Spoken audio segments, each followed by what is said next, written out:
E ci siamo live. Salve Feelers, come state? Come state? È un'emozione essere di nuovo in live dopo praticamente un anno.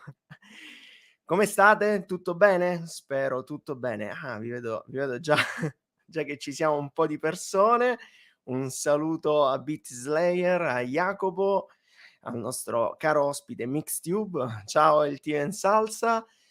Allora, stasera siamo qui perché ho il piacere di presentarvi un grandissimo amico, nonché grande creator, ha uno dei canali più interessanti del panorama social, secondo me.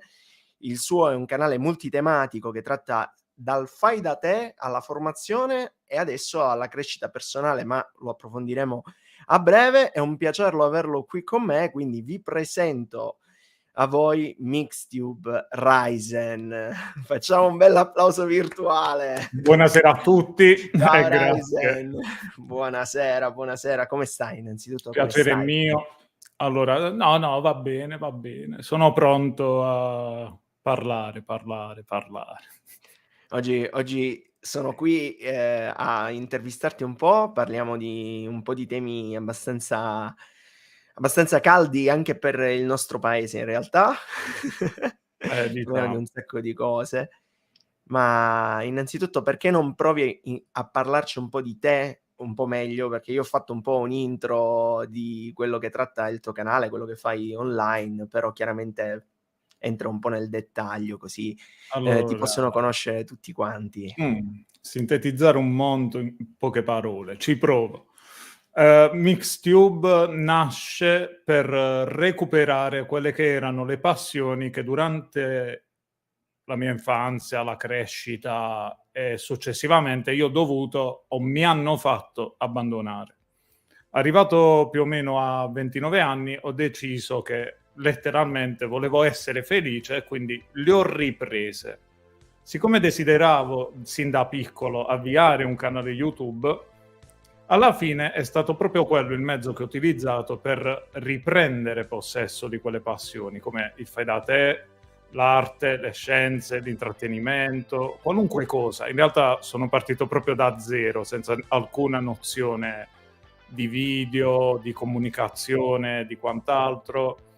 E ora, nell'ultimo periodo, dopo 4 anni, ho raggiunto tutti quanti quelli che erano i miei obiettivi personali e quindi ho deciso di fare lo switch, quindi di avviare quello che sarà per l'appunto un canale nella sua edizione definitiva, senza eliminare però il trascorso, il passato, quello che mi ha portato al cambiamento finale. Quindi è un canale che ha una storia che comunque varia ed è diversa, ma che comunque mira e vuole raccontarla facendo capire sia da dove è partito e facendo vedere passo passo dove arriverà. In sintesi, proprio così. Insomma, è un bel progetto, sicuramente non è facile. Noi in realtà ci conosciamo anche al di fuori, diciamo. Abbiamo fatto amicizia e insomma, chi ci ha visto un po' interagire sul web sa che io apprezzo tanto il tuo lavoro e mi fa piacere, per me è veramente bello averti qui con me. Ma in realtà siamo qui anche per affrontare un po' di temi. In realtà io so che tu hai affrontato anche un percorso, no, per arrivare dove sei adesso sostanzialmente. Sì. Uno dei cambiamenti principali che mi hai anche un po' confessato a me privatamente è stato quello della tua digitalizzazione, perché tu sei sempre stata una persona molto appassionata dei metodi tradizionali, scrivere un po' gli appunti a penna, fare un po' queste cose qua.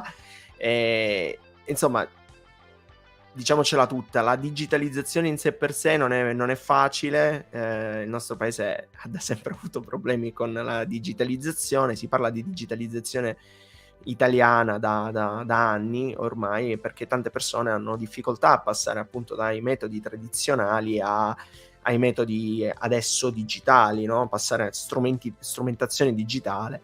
Ma vorrei che ci raccontassi la tua di storia, perché insomma secondo me merita. Allora, il mio rapporto è stato a dir poco traumatico, quindi il primo approccio alla digitalizzazione è stato proprio quello della telecamera, però non su di me, ma su quello che stavo facendo. Quindi partivo letteralmente da 000. Tant'è vero che io non ero neanche abituato a farmi personalmente le fotografie, quindi io ho pochissime foto di me nel corso della crescita e quant'altro, perché non le ho mai fatte, quindi è stato come un alieno tra le mani che deve registrare una cosa che io voglio fare, quindi l'impatto è stato letteralmente traumatico. No, ci sta. Ciao Osu, scusami, nel frattempo salutiamo chi si sta aggiungendo alla live. No, ma assolutamente è plausibile quello che stai dicendo. Cioè, anch'io, diciamo, quando passo da una tecnologia all'altra ho sempre un po' il trauma iniziale, l'impatto iniziale che non è mai banale. Infatti io ci ho messo un po' prima di metterci la faccia, prima di iniziare a parlare alla telecamera. Poi là ho detto, vabbè, facciamo un compromesso invisibile. Io mi ci metto dietro la telecamera, però mi ci metto solo per le persone che mi ascoltano e non per quelle che mi vedono, che è un controsenso assurdo su YouTube. E quindi all'inizio del mio percorso io prendevo, e ancora lo faccio ora ogni tanto, e saturavo il video. Lo rendevo brutto. Cioè, in un mondo dove tutti volevano vedere la qualità, io non gliela davo. Perché? Perché per sapere quello che volevo dire e sapere quello che volevo trasmettere, dovevi ascoltare e non essere intrattenuto dal video. Che è un controsenso assurdo su YouTube. Sì, però sì, è andata bene. Soprattutto nell'ultimo YouTube.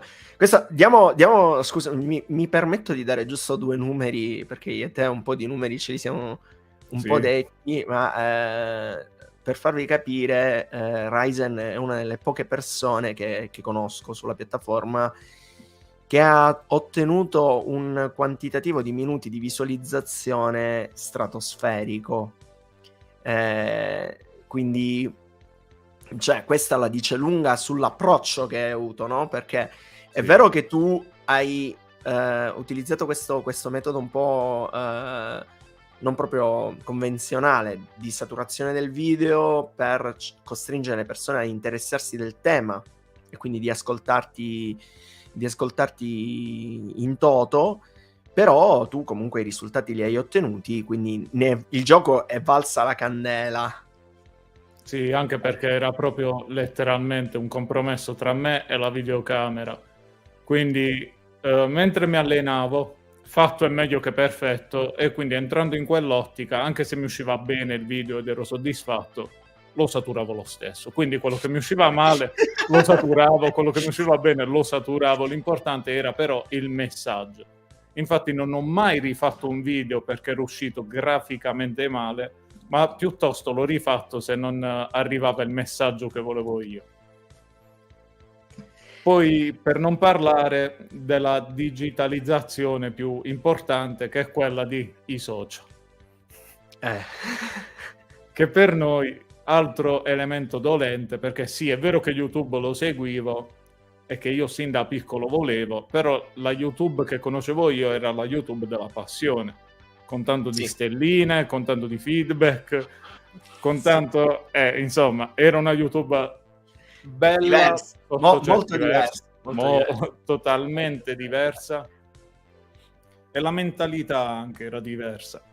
Invece io sono entrato in una YouTube più aggressiva e competitiva, e quindi conoscere il social e conoscere i social, la mentalità social, quello che ti faceva crescere davvero sul social, è stato un impatto traumatico. Perché? Perché è letteralmente come conoscere il dietro le quinte di qualcosa quando la fai.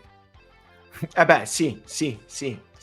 Perché poi ti porta a vivere qualcosa, ti porta poi anche a conoscerla, renderla anche un po' parte di te, quindi ci sta tantissimo fare così. Noi su questa cosa ci abbiamo sbattuto e abbiamo sofferto contemporaneamente, perché Diciamo che una delle prime cose contro cui ti scontri è il concetto di qualità. Quanto è volatile proprio come concetto. E non è semplice Superfluo addirittura. da dire, soprattutto perché la qualità è varia per tanti motivi, anche in base alle persone, perché per esempio per molte persone può essere il contenuto di qualità. Intanto vorrei Sì. fare buon appetito a Osurak che sta mangiando, alla facciaccia nostra, scusami.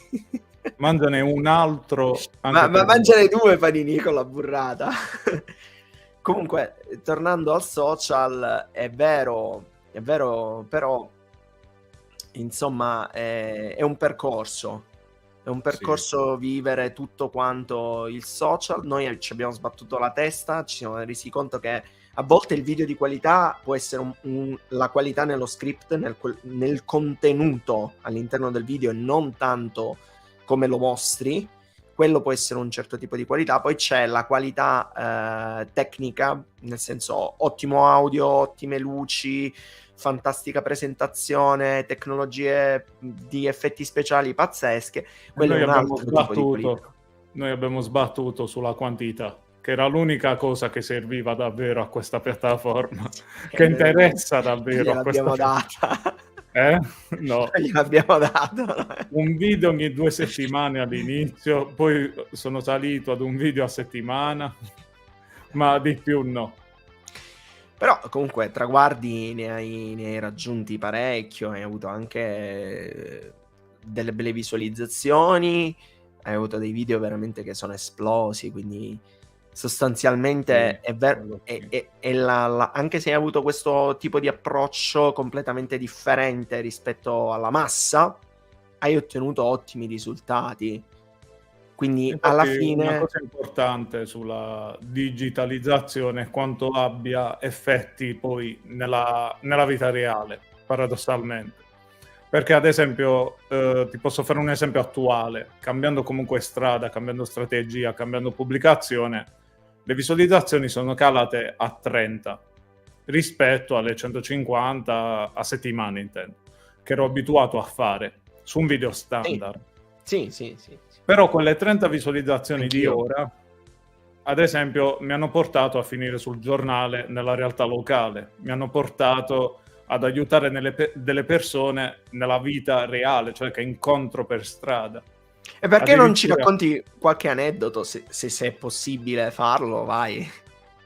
Per esempio la questione di riparare le cose e quant'altro mi ha portato presto ad interagire con una casa di riposo per anziani, e tipo io ogni inverno vado ad aggiustare le stufette delle vecchiette, sono tipo il supereroe che aggiusta le stufette delle vecchiette. Ma stai scherzando? Questo è nel sociale vero, quello proprio quotidiano di tutti i giorni, è una grandissima cosa. Quindi al di fuori del fatto che è un grande risultato per te, fai una cosa bella, utile, quindi tanto di cappello, anzi complimentoni. E poi anche la possibilità di vedere la vera strada, cioè obiettivamente analizzi le visualizzazioni, analizzi il successo anche con altri criteri, perché rovescio della medaglia, quando ho avuto effettivamente l'occasione di, innanzitutto parliamo in soldi, di guadagnare davvero tanto per una sponsorizzata, però qual era il rovescio della medaglia? Era praticamente quello di sfruttare delle persone in difficoltà. Tu poi questa cosa la sai nello specifico, però non lo so, sarà un po' vago per non offendere le realtà. Sì, no, evitiamo. Sfruttare, diciamo, persone in difficoltà al fine di attirare visualizzazioni verso una causa. Lo capite se ci pensate, però non posso, sarò vago. E là c'erano davvero bei soldi, cioè là fu la prima volta che davvero arrivai davanti al successo, perché quello era successo, erano realtà con nomi molto potenti, erano comunque soldi importanti guadagnati con pochissime ore di lavoro, tipo dovevo lavorare neanche 48 ore per il prezzo, lo posso dire, più di 15.000 euro. Insomma, è una cifra importante, non è banale. E là mi trovai davanti proprio alla scelta, perché se ti ricordi ci fu un periodo dove ti dissi a malapena arrivo a comprarmi lo skill della Lidl e ti arriva questa proposta, e là devo ammettere, ci ho pensato, ci ho riflettuto, e poi la vera etica l'ho scoperta quando ho rifiutato. Perché Ma non era... quello dipende, quello è come sei fatto tu, secondo me, Sì. cioè fa parte della persona, come sei cresciuto, i tuoi Non giudico valori. chi avrebbe Poi accettato, magari comunque non l'avrei giudicato, però a livello personale si trattava effettivamente di andare appositamente in un momento di difficoltà di alcune persone sì. e sfruttarlo al fine di pubblicizzare. Quindi no, io non me la sono sentita, ovviamente questa cosa poi l'ha fatta un altro, ecco perché rimango sul vago. Non si è fatto scrupoli, però là poi ho capito, se diventare grandi vuol dire fare quelle cose, allora preferisco l'anonimato e farmi conoscere dalla vecchietta sotto casa e basta. Ecco perché le 30 di ora valgono di più di 100.000, di 35.000, di 50.000. Perché? Perché, come hai detto tu, il Time Watch mi ha sempre ripagato, mi ha sempre dato soddisfazione e comunque mi faceva capire che stavo facendo un buon lavoro anche a livello social, quindi a livello di comprendere come funziona il digitale, un mondo per me stai facendo bene il tuo lavoro, e non stavo sostanzialmente. sfruttando quelle che erano le scorciatoie da visualizzazione come le live e gli shorts. Infatti prima dei 1000 iscritti io non li ho mai usati, mai, perché volevo creare un rapporto con i primi 1000 iscritti, con cui ho praticamente parlato quasi con tutti, di persona, tramite chat, con alcuni mi sono visto, con altri mi sono sentito, altri li raggiungerò un domani. E quindi ho voluto creare proprio quella base di 1000 persone che creano le fondamenta indistruttibili non tanto del multitematico, ma di quello che era il mio messaggio dietro. Però, scusami, colgo l'occasione per chiederti, spieghiamo meglio che cos'è il multitematico per te, perché effettivamente abbiamo parlato di come ti sei mosso sulla piattaforma, sì.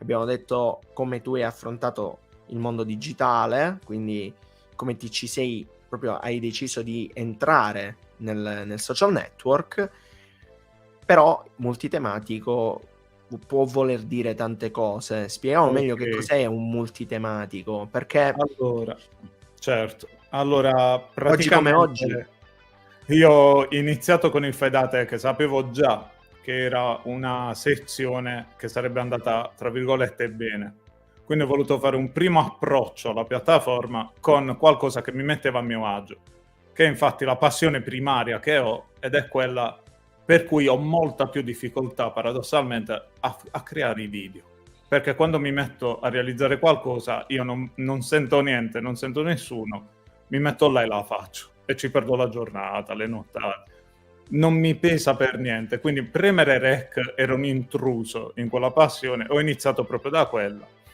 e ok. Il multitematico dov'è che entra, dov'è che subentra? Sapendo per l'appunto che il Fedate era vincente, non ho voluto cullarmi, e cioè sapevo che sarebbe stato facile crescere con il Fedate e quindi pubblicare anche un video a settimana di Fedate mi avrebbe portato ben presto ad avere degli ottimi risultati. Infatti molti video di Fedate hanno superato più di 10.000 visualizzazioni, alcuni 100.000, altri insomma hanno avuto riscontro. Appena ho scoperto questa cosa l'ho presa, la mia passione, me la sono tenuta per me. Ho iniziato con la cucina. Sei passato, dalle mie parti si dice, sei passato di palo in frasca, no? Esatto. Da una cosa a un'altra completamente differente. E là lo scopo era aiutare comunque i fuorisede o qualcuno che non riusciva a cucinare, quindi il mio scopo era prendere, mischiare tutto insieme e farci uscire il piatto. Poi spiegato bene, spiegato male, ma l'indicazione era quella, cioè ti faccio creare un piatto mischiando tutto, senza usare le ciotoline, le cose. le cose biologiche, perché poi biologico, se mi consumi l'acqua per lavarle con le ciotole, se in realtà la preparazione e poi anche mischiare tutti insieme non ha molto senso, penso, però va bene. Non entriamo su... Non entriamo... Non addentriamoci in un campo minato. Dissing. Dissing. Quindi mi butto sia sulla cucina e sia iniziano i primi videovlog dove comunque mi fanno delle domande. Infatti, superiamo la timidezza per la telecamera. Come lo fai? Facendo delle prove, si consiglia generalmente. Fai delle prove, cancella il video, rifallo. No, calendario dell'avvento, un video al giorno tutti i giorni. In che senso? Cioè, ah, ok. Hai cominciato a fare ogni giorno un video. Sì, calendario proprio dell'avvento. Wow, no, io non l'ho fatto. Probabilmente mi avrebbe aiutato tanto, sai? Io penso di sì, quindi no, non l'ho fatto. La disciplina anche impari, capisci ben presto che fare un video al giorno è impossibile, però l'ho fatto, l'ho portato a casa e quella è un'altra serie che ha avuto belle soddisfazioni in termini di resa, ma soprattutto dopo che ti sei mostrato, è vero che qualcuno è andato via, perché quando ti mostri inevitabilmente crei antipatie e simpatie. E il mondo web, il mondo social, il mondo digitale funziona proprio sull'impatto. Gli hater esistono e non si ci può fare niente. Cioè, anch'io ho avuto a che fare con gli hater. Cioè, tipo nozioni non scritte, ricordati che qualcuno ti augurerà di morire prima o poi, è normale. No, allora, è un qualcosa per cui, cioè, ci devi fare i conti, no?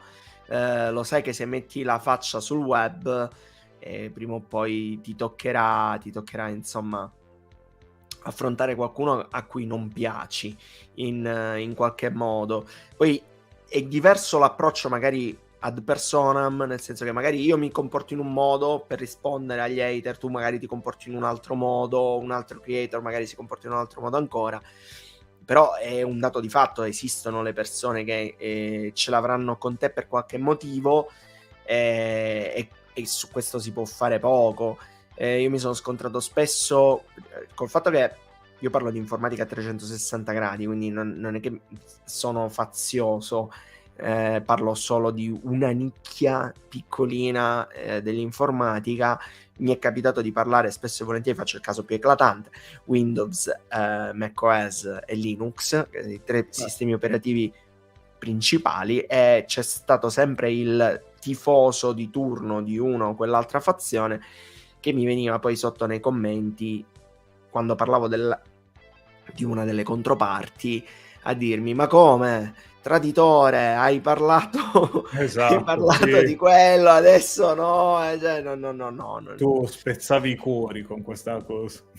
Sì, c'erano persone che ci venivano veramente male, però cioè, non è colpa mia, non è colpa di nessuno. Cioè, se io tratto una macro categoria di argomenti, è normale che ti devi aspettare che ci saranno tutti gli scenari messi in mezzo. Esatto, cioè, perché altrimenti sarei anche io stesso un tifoso, ok? Che è poi lo stesso motivo per cui tante persone che sono atterrate sul mio video qual è il miglior sistema operativo, perché quel video esiste sul mio canale, alla fine del video si scopre che non c'è un miglior sistema operativo. Spoiler per chi non l'aveva visto. Però ci arriviamo con un ragionamento di 8 minuti, cioè dopo che ti ho esposto 8 minuti, tutti e tre i sistemi operativi, pregi, difetti, le cose belle, le cose fantastiche, le cose meno fantastiche, poi si arriva a quello. Quindi creiamo una sintesi congiunta. Per me la digitalizzazione, oltre che traumatica, è stata anche un mettermi nuovamente in gioco, quindi reimparare da zero. Cioè tu parti come dovendo fare il reset al tuo lato umano, letteralmente, anche perché poi si parla di digitalizzazione nel settore del mondo social. Quindi dove ti arriva un'email, ehi ciao, sei bravo, con le 4 visualizzazioni e sei tentato da cliccare perché qualcuno ti ha detto bravo e ti rubano tutto se lo fai. cioè devi davvero reimparare a vivere online. Quello è stato per me la digitalizzazione, reimparare a vivere Sì, su un piano diverso. In modo diverso. Colgo l'occasione per portare alla luce questo nuovo commento che ci è arrivato, cioè titolo clickbait, penso che si riferisca al mio video. Sì, titolo provocatorio, cioè è stato volutamente quello il video, perché volevo provocare le persone facendole capire che il migliore è relativo, non c'è un migliore assoluto. E come fai a fare un ragionamento di questo tipo? Se io ti faccio un video e ti dico il migliore è relativo, fa 2 visualizzazioni, ti devo provocare a vedere il video. Quindi tu, anche un po' per vedere se le mie idee sono come le tue, qual è il miglior sistema operativo, se ti interessa il tema lo clicchi per vedere, ma vediamo se questa persona la pensa come me, se è allineata con il mio pensiero, se gli piacciono le stesse cose che piacciono a me, e io poi ti illustro tutta una serie di passaggi per cui poi ti porto a capire come mai il sistema operativo migliore è il migliore solo per te. E su questo spezzo una lancia e diciamo che Lorenzo è il più soft del web nel fare i titoli, perché davvero un video, seriamente, se vogliamo fare le visualizzazioni, costruisco un MacBook della Apple, ci attacchi una mela su un pezzo di legno di compensato, quel video è vero che ti odieranno tutti, però Sì. è anche vero che ti renderà ricco. Che poi devi stare attento a scontrarti con le varie nicchie di pensiero, perché c'è anche chi poi va nell'eccesso. A me è capitato, questa la racconto, è un aneddoto troppo simpatico, tanto ho bloccato tutto perché poi a un certo punto era diventata insostenibile la situazione. Però c'è stata una persona che all'inizio, tipo quando era arrivato al mio 10° video circa, mi aveva scoperto e aveva cominciato a commentarmi come male, cioè insultandomi tutti i video, soltanto perché nel mio primo video avevo detto un'ovvietà, e cioè che Windows 7 aveva finito era arrivata alla fine del suo ciclo di vita, quindi alla sua end of life. Questa cosa l'aveva mandato totalmente fuori di testa. Ha commentato tutti i miei video dal primo al 10°, l'11°, insomma, per un bel po'. Infedelissimo. E mi commentava, diceva no, non ci capisce nulla perché Windows 7 ha detto che Windows 7 è finito. Quindi cioè, insomma, esistono anche queste cose qui, purtroppo. Voglio un aneddoto sul fai da te o sulla cucina? Vai, quello che vuoi, basta che sia allora, il più bello è divertente. stato il fai da te. L'ho risolto in 2 soluzioni diverse, una ridendo e l'altra rispondendo seriamente alla persona. Allora, quello dove mi sono messo a ridere è, in pratica io ero emozionato davanti alla telecamera e iniziai a confondere, parliamo di volt, e io dicevo watt, mi veniva proprio spontaneo dire watt, però si parlava di voltaggio basso. No, è grave come ero, però dai. Si parlava comunque di voltaggio basso, quindi diciamo 5 volt li puoi toccare a mano libera. Arriva uno e dice proprio nei commenti, occhio, che se usi la 220 prendi la corrente. E io, Tant'è vero che un giorno, io ti giuro, mi metterò là, attaccherò e toccherò da 0 a 24 volte a mano libera, del tipo guarda. Non ti consiglio, no, meglio di no, sarebbe il caricatore del telefono.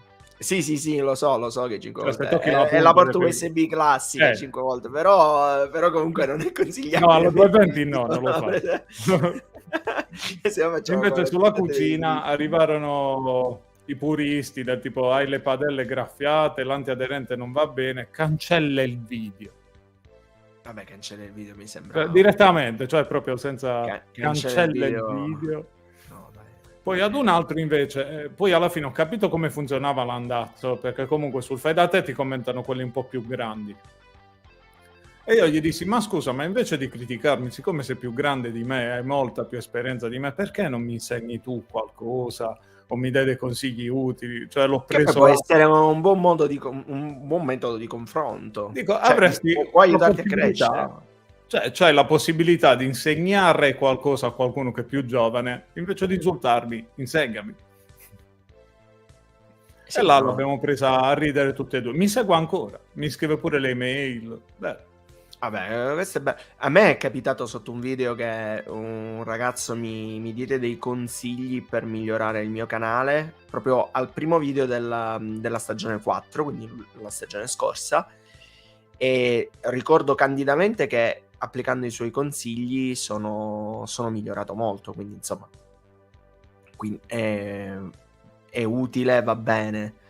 Confrontarsi con chi ha voglia di fare delle critiche costruttive, anzi ti aiuta e ti consente anche di vedere sotto un punto di vista completamente differente quello che stai facendo, quindi sostanzialmente è utile se c'è chi lo fa. È Io mi sono sempre difficile. sentito la pecora nera da quel punto di vista, perché ogni volta che si parlava di qualità video, qualità audio, uscivo io. No, vabbè, dal mio punto di vista è stata una questione di taglio di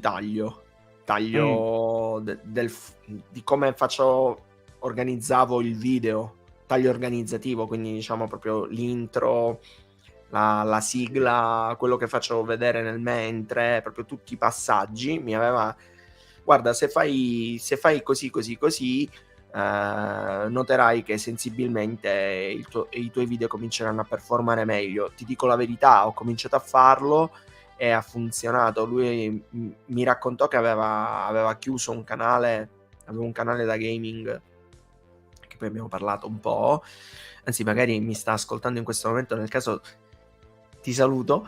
Aveva un canale da gaming, mi aveva detto che ha raggiunto un bel po' di iscritti, sopra comunque le decine di migliaia, quindi insomma ho detto vabbè, proviamo. Effettivamente ho notato il miglioramento e quindi ero molto contento.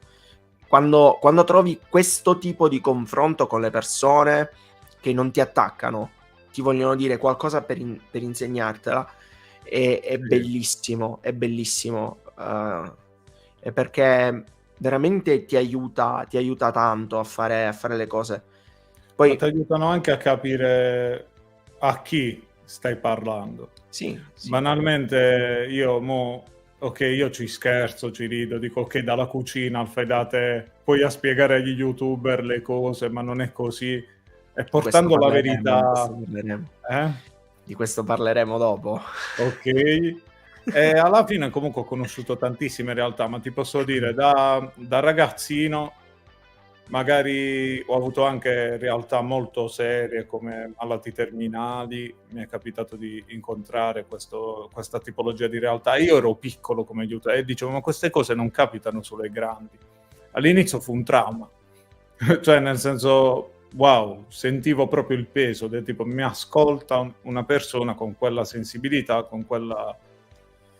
non sei abituato, non sei abituato. Sì, e fu davvero scioccante sotto certi punti di vista. Poi però arriva anche la persona che dice mi ha fatto distrarre, mi ha fatto creare qualcosa di buono, oppure la signora che diceva ho provato la ricetta, ma così non esce liquido, non esce... E io, no signor, fai così. No, E alla fine... è questo il discorso è proprio questo qua. E ti rendi conto che c'è una persona vera dall'altro lato dello schermo che ti sta dando una mano. Io non dimenticherò mai, veramente, mai, quando un ragazzo che soffriva di crisi epilettiche mi ha scritto sotto un commento: guarda, bel video, però ti ho ascoltato più che guardato, perché la tua sigla e alcuni degli effetti che usi mi danno molto fastidio. Però ci ho tenuto a seguire il video. Io appena ho letto quel commento lì, intanto ho ringraziato perché è stato un feedback veramente importante, ma ho cambiato tutto. Tutte le grafiche del canale prima dell'uscita del video successivo, ho buttato giù tutto quello che avevo e l'ho rifatto da zero, cercando di non dare fastidio con le luci. Però non ci avevo mai pensato. E poi ti sei formato. Perché? Perché sei andato a leggere cosa poteva dare fastidio, cosa poteva andare bene, cosa rendeva più piacevole la visione anche a chi soffriva di crisi epilettica. A me è capitato con i non udenti. Quindi andare a scrivere la caption di alcuni video a mano, che poi sono quelli che sono andati meglio sia per i non vedenti sia per i non udenti. Perché? Perché sono andato proprio manualmente a fare un lavoro abissale, tipo gli ho messo 14 sottotitoli, descrizione dello scenario, descrizione della scena, che ora non si può più mettere, tra l'altro. Non so perché l'hanno tolta, ora mi sa che è diventata automatica, però prima si poteva mettere manualmente. Tipo scena, cosa sta facendo? Sta sorridendo ma sta dicendo questa cosa seriamente. Cioè spiegavi proprio la battuta, spiegavi la cosa. E quando ho scoperto che qualcuno mi seguiva, effettivamente mi si è aperto un mondo. Sì, perché magari, cioè, io penso, soprattutto all'inizio, chi si approccia a qualsiasi tipo di progetto digitale, non lo sai come va a finire. Proprio non ne hai idea. Vai lì, carichi il tuo primo contenuto, che può essere quello che vuoi, ma non pensi a tutte queste cose. Io quando ho registrato il mio primo video ho detto probabilmente non lo vede nessuno, e invece è andato io bene. Il mio primo video l'ho scartato perché ho detto non mi voglio mettere non voglio verticalizzare così tanto.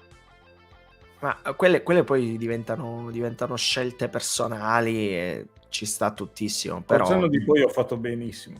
In realtà la verità è che non riuscivo a convertire il file MOV in MP4, quindi non lo potevo editare. Però col senno di poi, questa è digitalizzazione. però col senno di poi è stata la scelta migliore, anche perché, vabbè, lo dico, era una stampante 3D assemblata proprio a mano, tutto pezzo. Cacchiarola. Però poi col senno di poi, vista la strada che hanno preso le stampe 3D e quant'altro, sono stato felicissimo di non averlo fatto. Ora infatti ho l'obiettivo di arrivare a tanti iscritti soltanto per scroccarle e regalarle ai miei iscritti, le stampanti. Proprio loro me le mandano, io le recensisco e le mando agli iscritti. Faccio l'estrazione, tieni e Vitto. Aspetta. Tu eri riuscito a costruire una stampante 3D? Sì. No, devi farci un video sopra, perché sono curiosissimo di sapere come caspita hai fatto. Perché poi erano autoreplicanti e quindi una volta che hai preso i motori, le cose, il resto te lo puoi costruire in qualunque materiale vuoi, tanto poi puoi stamparlo in PVC, in PLA, insomma negli altri materiali, e costruire altre stampanti. Poi col senno di poi, siccome la scena era molto satura e avevo notato l'immissione del mercato asiatico nello scenario, sì. quindi avevo già fiutato quella cosa, che da un lato era un trend, dall'altro era un fai da te esclusivo, non rendeva più possibile a tutti, rendeva possibile a tutti la prototipizzazione.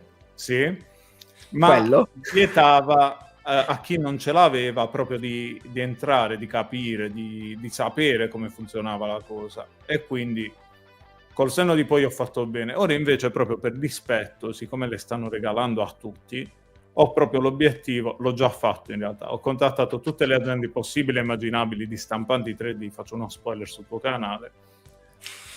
Ora il mio obiettivo è raggiungere la quota di sponsorizzazione aziendale e farmele mandare da tutti quanti, proprio le scrocco, gratis.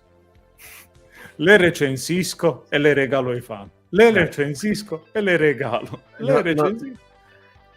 Non so se dicendolo in live poi No, ma non ti dice niente l'azienda gli fai pubblicità, sai che Vabbè, sì, senza dubbio. loro te la mandano per fargli la pubblicità, quindi alla fine io le accetto tutte, tipo me ne mandano 10.000, ne prendo 10.000, ma 10.000 persone avranno la stampante. Vabbè, comunque è un bel numero. È un grande numero, eh. Però vorrei collegarmi con quello che hai detto per passare un po' al secondo blocco di quello che avevamo intenzione di parlare. E cioè, tu hai detto che hai fatto questo video in .mov. Noi sappiamo che .mov è un formato di video un po' particolare, perché è quello di QuickTime, quindi hai un sacco di problemi nell'usarlo per l'editing, però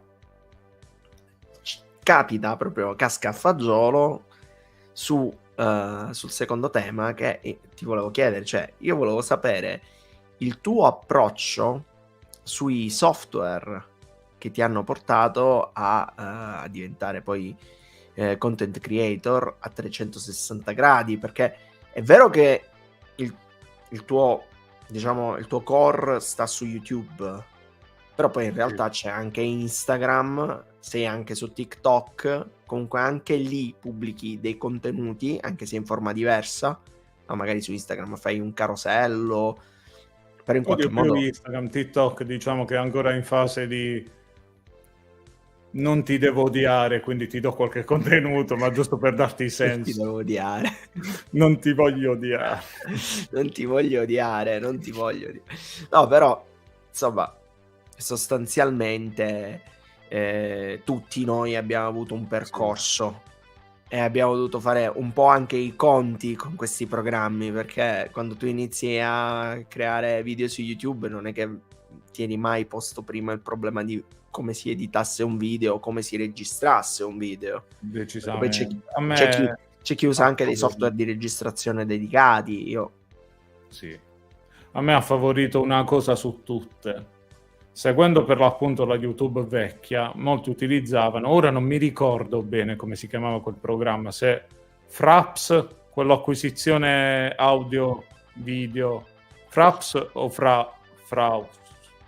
Fraps credo che sia, perché Fraps era anche quello che ti dava gli FPS del computer. Era il programma più inutile, brutto e non so perché sia diventato famoso del mondo, quindi io appena ho fatto contatto con questo mondo digitale ho detto ok, gli youtuber non hanno sempre ragione, fa schifo questo programma, lo usano tutti ma fa davvero, non so perché, ma sono del mestiere questi, cioè ho detto proprio un cibernacolo di invettiva celeste che non finiva più, e da lì passai cibernacolo di invettiva celeste è bellissimo, vi prego fate una clip. Perché trovo Sony Vegas. Ora, di Sony Vegas hanno sempre parlato male tutti. La motivazione è semplice, se lo scaricavano craccato. Davvero Sony Vegas ne parlavano male? Ne parlano tuttora male. Ne parlano male? In realtà io ce l'avevo originale, ho avuto la fortuna di averlo originale perché comunque collaborando con le aziende e quant'altro ogni tanto qualche software riuscivo a fartelo dare, magari. Sì, vabbè. Quindi ce l'avevo in copia originale e devo dire che Sony Vegas ha il vantaggio che puoi ridurre l'icona, cosa che mi sa che non puoi fare con Premiere mentre sta renderizzando. No. Non potevi fare con le versioni vecchie. Esatto. Può darsi. Poi se si spegne il computer all'improvviso ti salva il progetto in automatico, cosa che comunque ora si sono aggiornati tutti, però Sony Vegas 14 per esempio era un'innovazione letteralmente quando è uscito quello, tant'è vero che uso ancora Sony Vegas 14 perché non voglio comprare quello nuovo e penso che passerò a DaVinci. Non puoi. Non voglio comprare quello nuovo. Ma ti do una notiziona, non puoi perché non esiste il nuovo Sony Vegas. Solo in abbonamento. No, perché Sony l'ha venduto il progetto, il prodotto. Adesso è un'altra azienda, non ricordo il nome dell'azienda, ma da un po' di tempo che non è più di Sony il prodotto.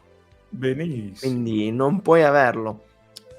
Tra l'altro, piccolo spoiler, anch'io ho usato Sony Vegas, cioè per me era Sony Vegas il mio programma di editing video finché nella stagione 3 non sono passato a Premiere Pro. Quindi capisco quello che stai dicendo e io anche per questo ero stupito del fatto che ci fossero persone che dicessero che non va bene. È un No, ma un perché ottimo si software. lamentavano Io l'ho che fatto per altri crashava. motivi.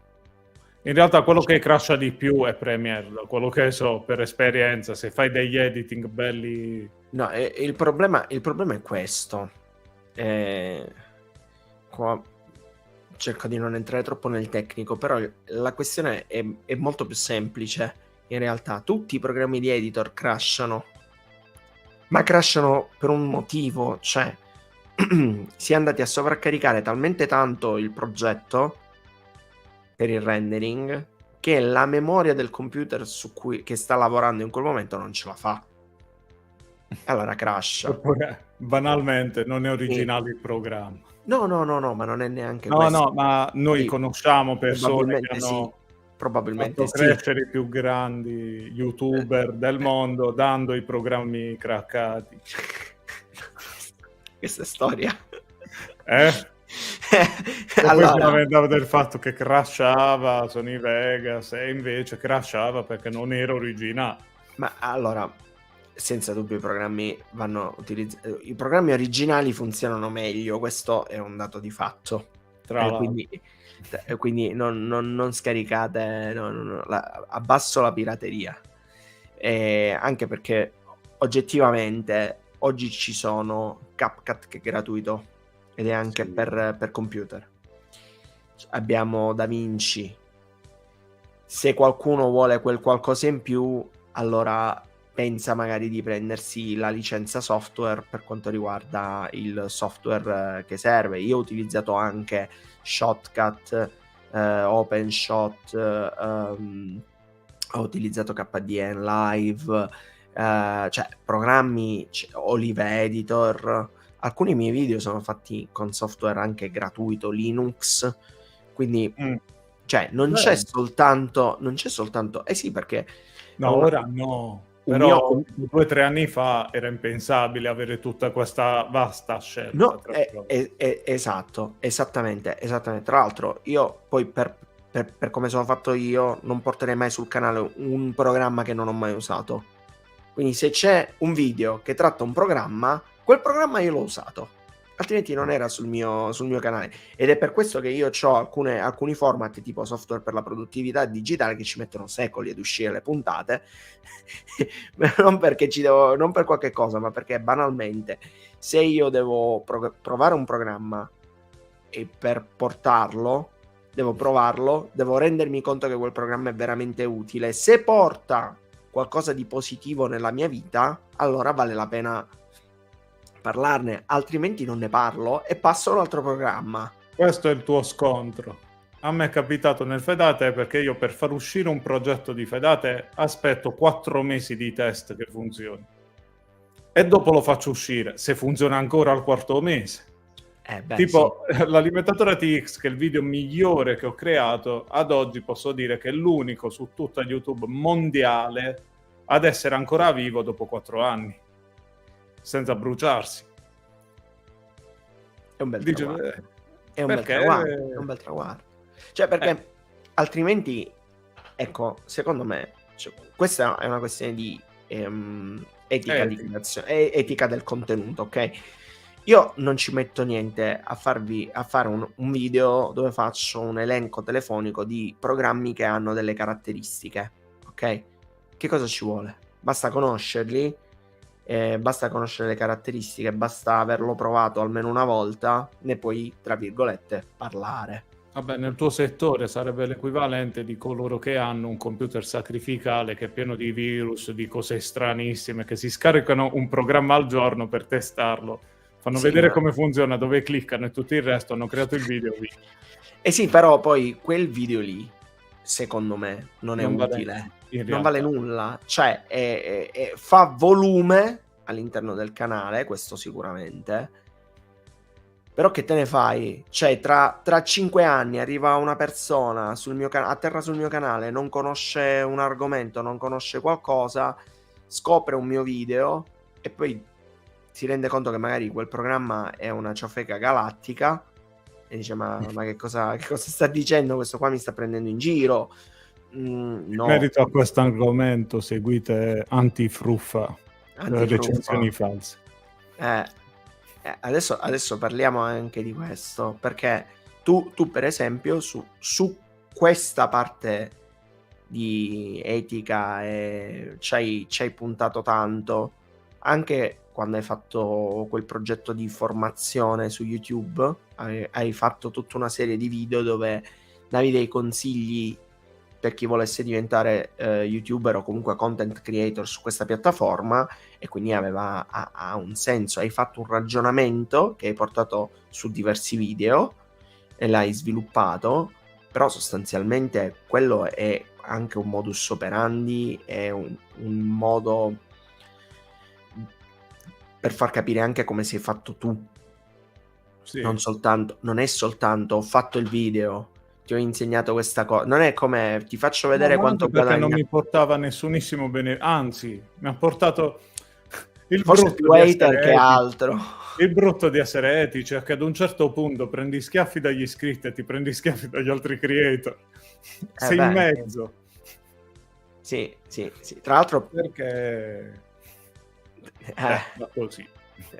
Tra l'altro, piccolo aneddoto, io e te, raccontiamolo, ci siamo conosciuti su un corso, perché ci siamo iscritti allo stesso corso di formazione, che era un corso di formazione per migliorare ad essere content creator. La chiudiamo qua, poi non mi va di parlare di questo corso per tanti motivi, però non è giusto parlare male durante una live. No, mi dissocio. Allora, no, però comunque è stato un momento di aggregazione, secondo me, questo corso, perché ho conosciuto te, ho conosciuto tantissimi altri creator che come noi hanno sostanzialmente anche affrontato un po' le stesse problematiche nostre quando si sono appunto approcciati con il social. Una cosa che ci ha insegnato indubbiamente è stato trarre il massimo da quello che avevi a disposizione.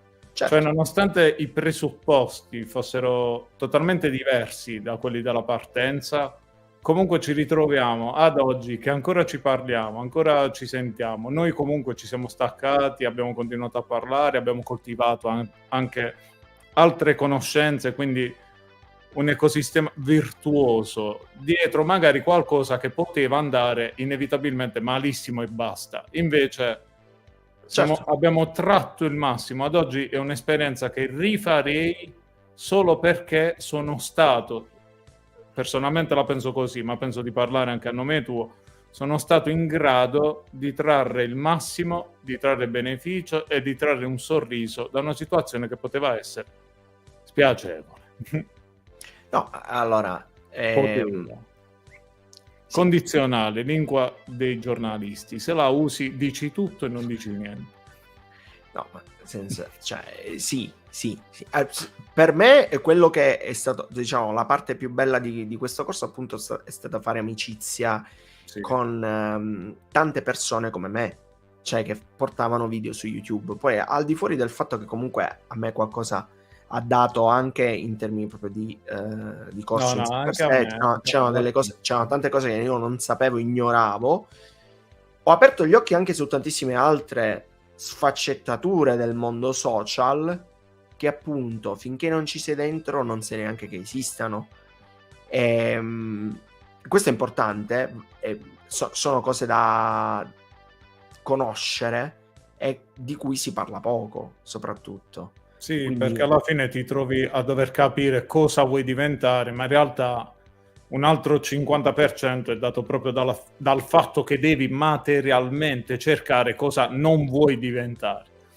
Se non ti poni questa domanda, cosa non voglio diventare, resti vittima degli eventi, proprio ci vai in balia, perso. No, che poi, scusami, è vero, che poi sapere cosa non ti piace ti porta a fare quello che ti piace automaticamente, cioè con consapevolezza, però capisci che fare un certo tipo di video per te è sbagliato per un motivo o per un altro, e poi magicamente riesci a dire, a determinare quello che è giusto fare.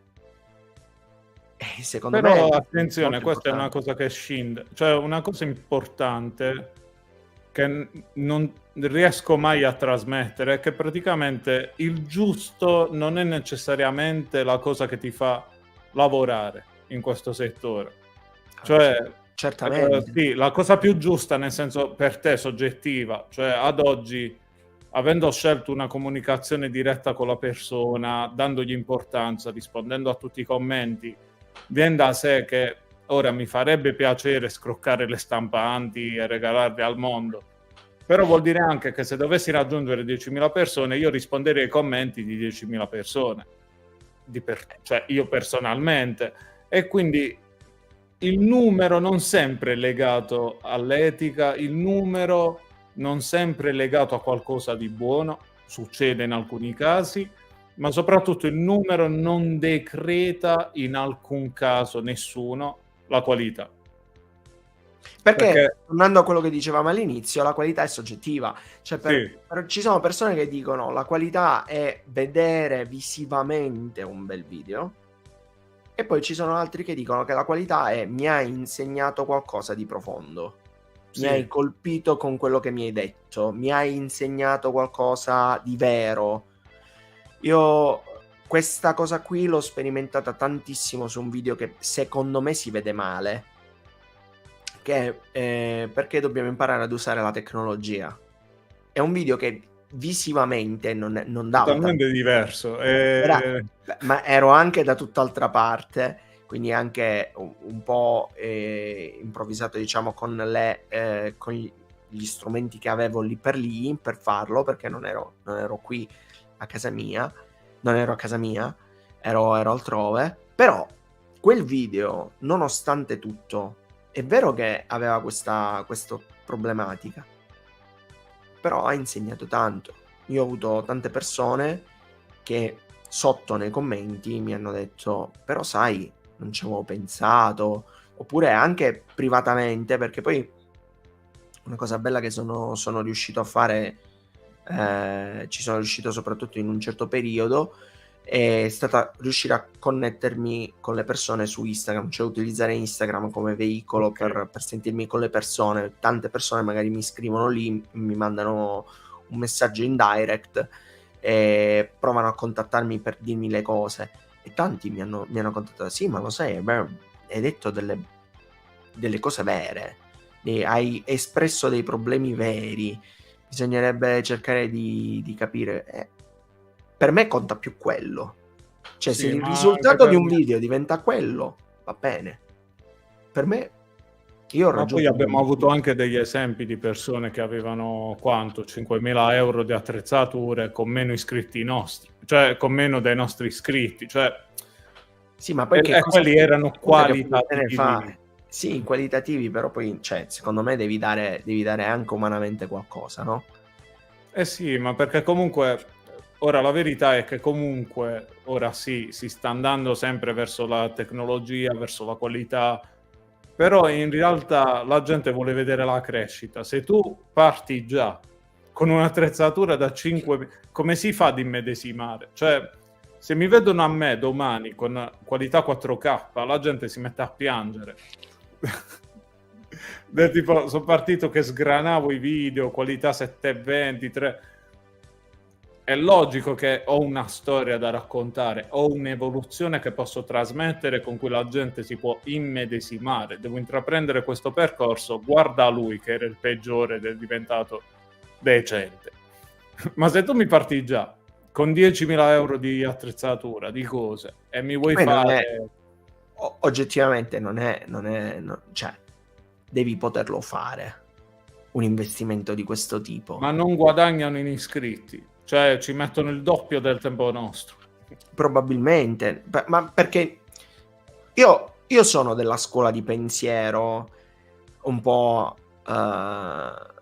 che gira sul web, dove il contenuto è il re, no? Sai, quella cosa che si dice spesso, il contenuto è il re. Sì, ma soltanto se contestualizzato. Sì.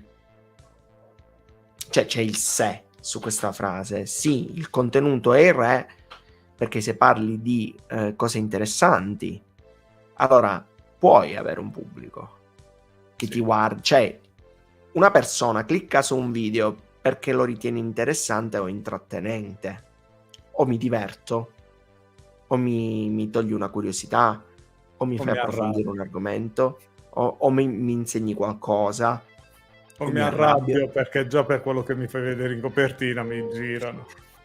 Sì, però, cioè, diciamo, il discorso è questo qua. Se tu non mi dai niente, perché dovrei aprire il tuo video? Perché noi non riusciremo mai a battere i gattini. Né io, né tu, né nessuno. Quindi è una partita già persa in partenza. Che adesso hanno invaso Threads. Tu non ci sei più su Threads, vero? No, io ho resistito quanto? 5 ore, 4 ore? No, è meraviglioso Threads.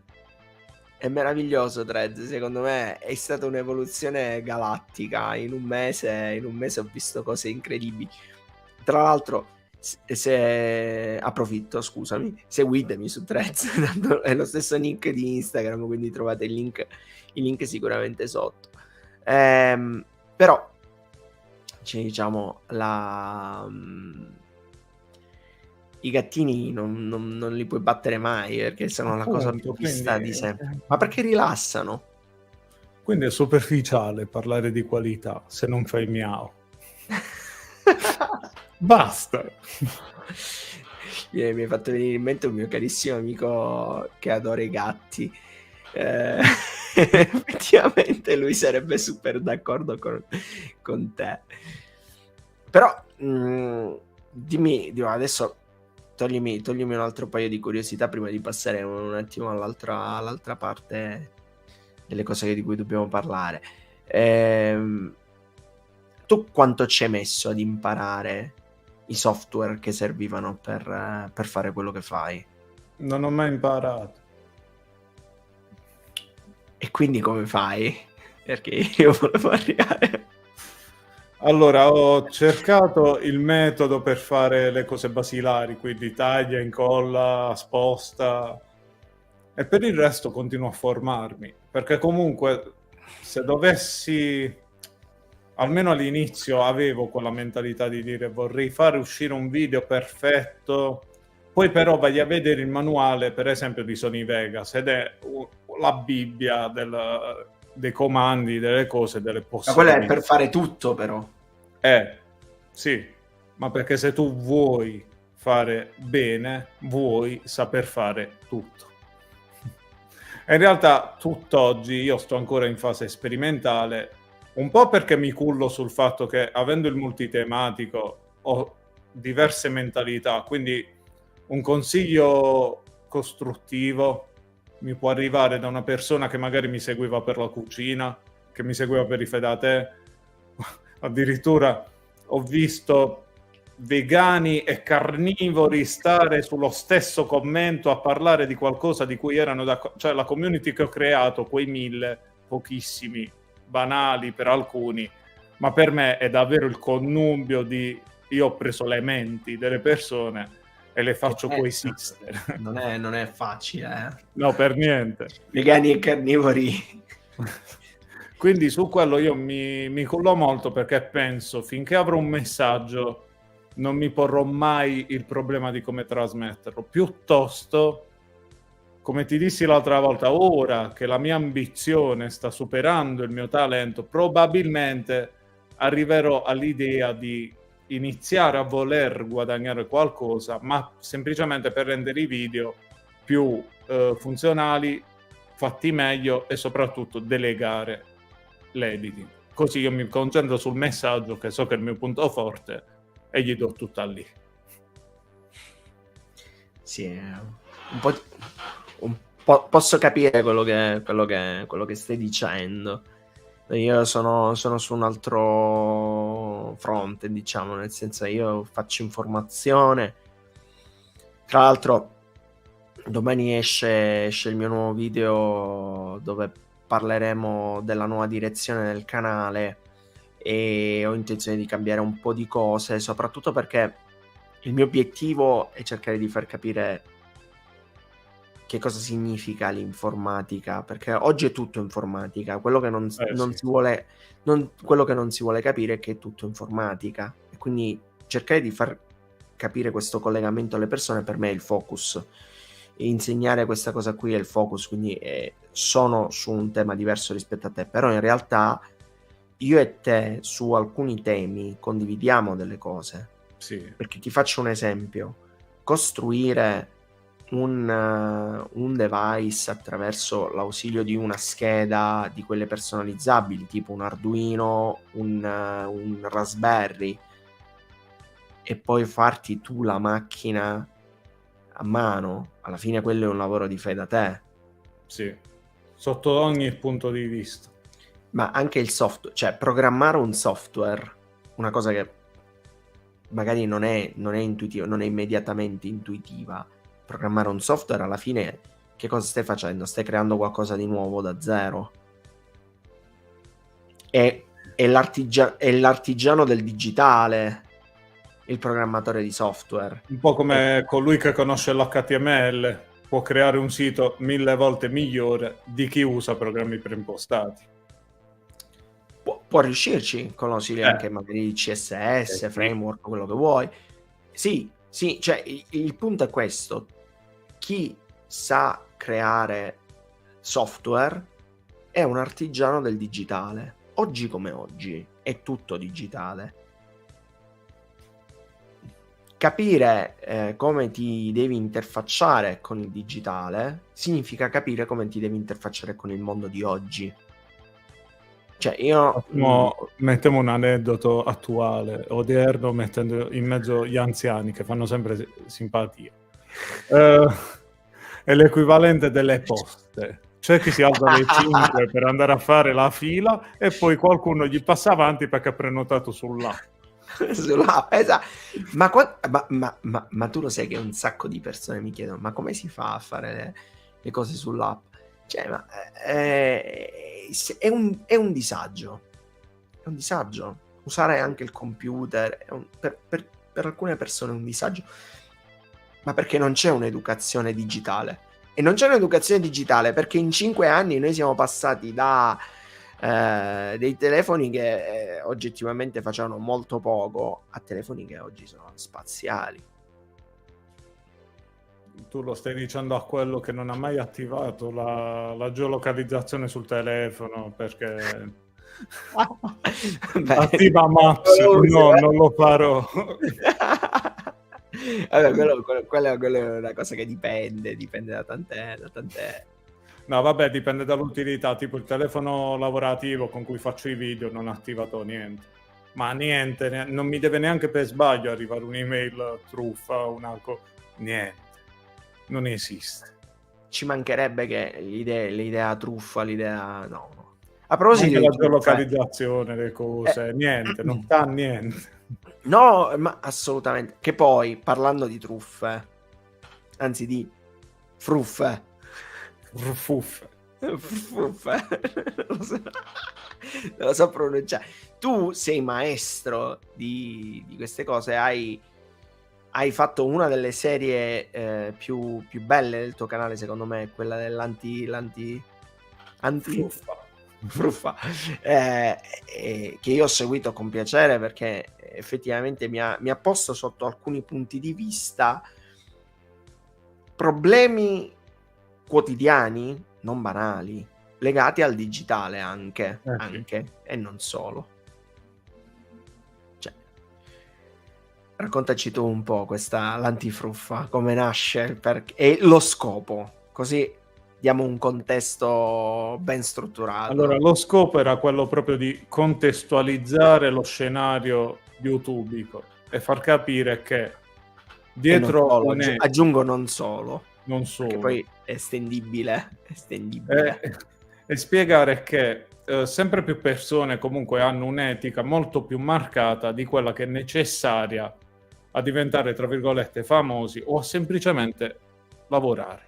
Raga, lavorare, non vi dico avere regali, non vi dico, come stavo dicendo prima, avere le sponsorizzate, quindi le cose che ti mandano gratis.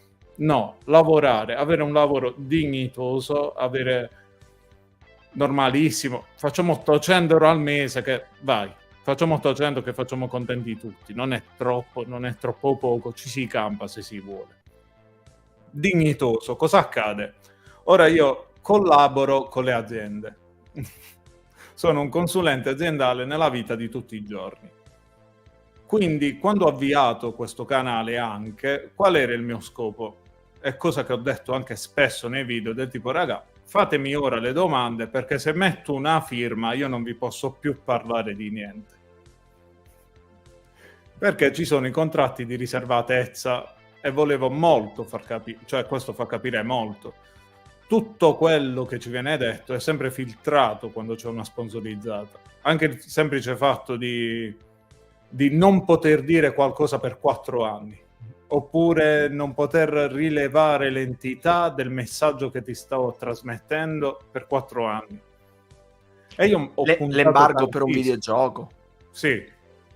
Oppure dire che una cosa è buona rispetto ad un'altra, oppure dire... Perché all'azienda, ora immaginate voi stessi come persone singole che però hanno un'azienda personale, dovete chiamare un pinco pallino.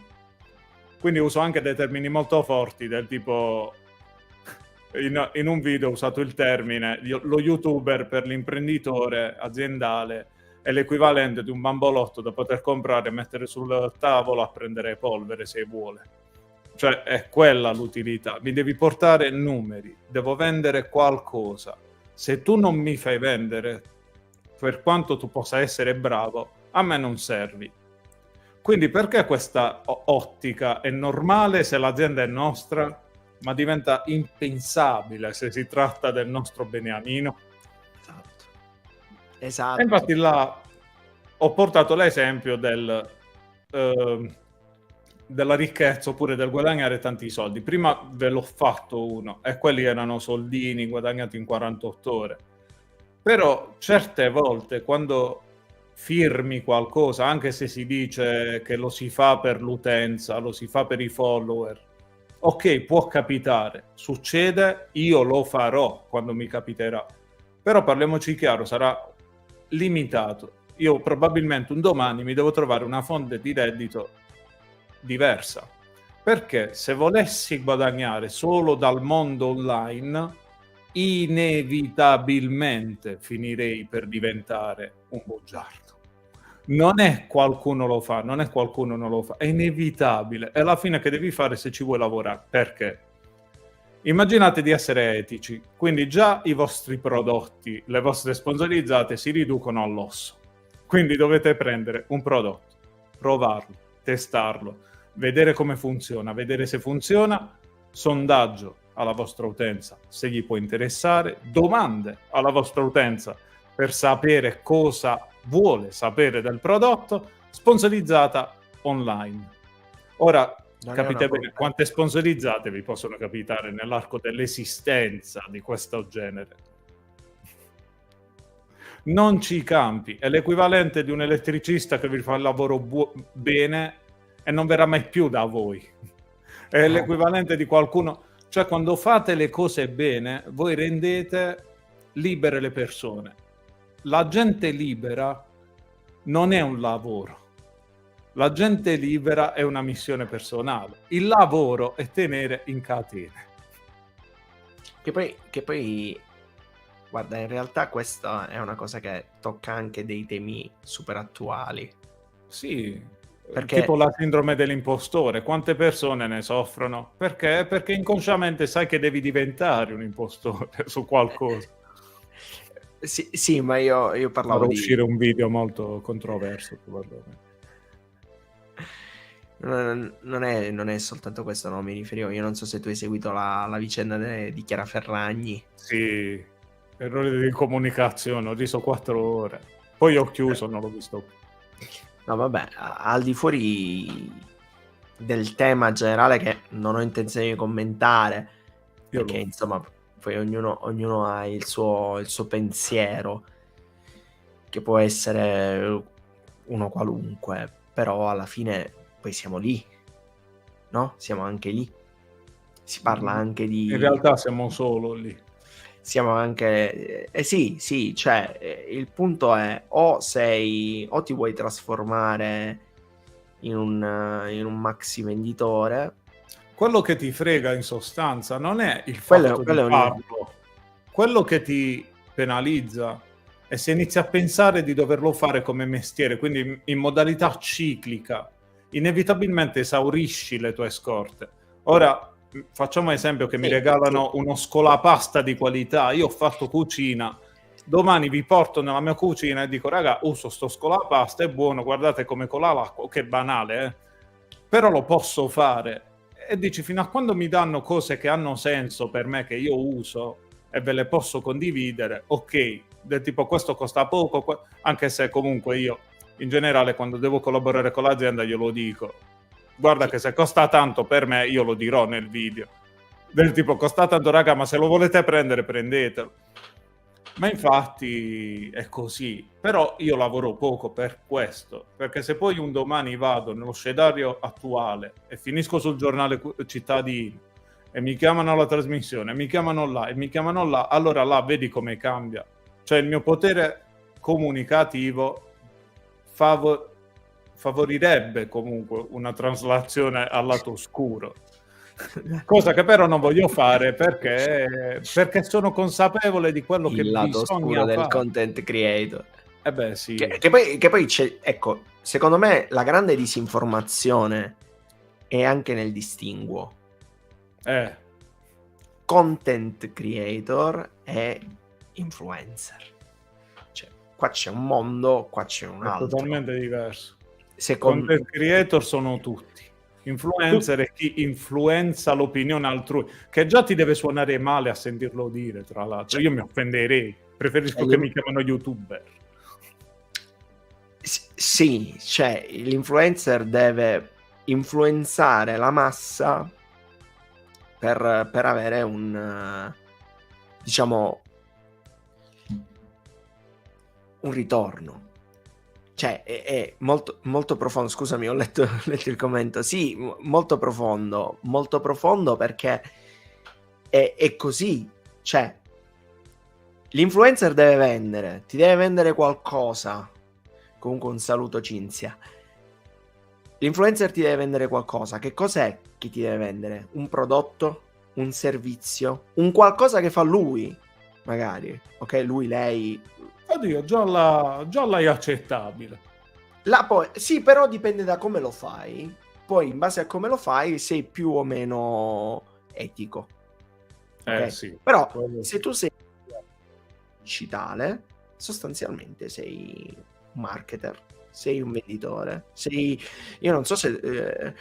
io ho avuto la fortuna di vedere in televisione, cioè perché mio papà registrava la TV1, quindi c'era uno che si chiamava il Baffo che vendeva, dava, urla, cioè quello è un influencer, cioè quello è quello che deve fare. Mastrota quando ti deve vendere i materassi, quello fa, o le pentole.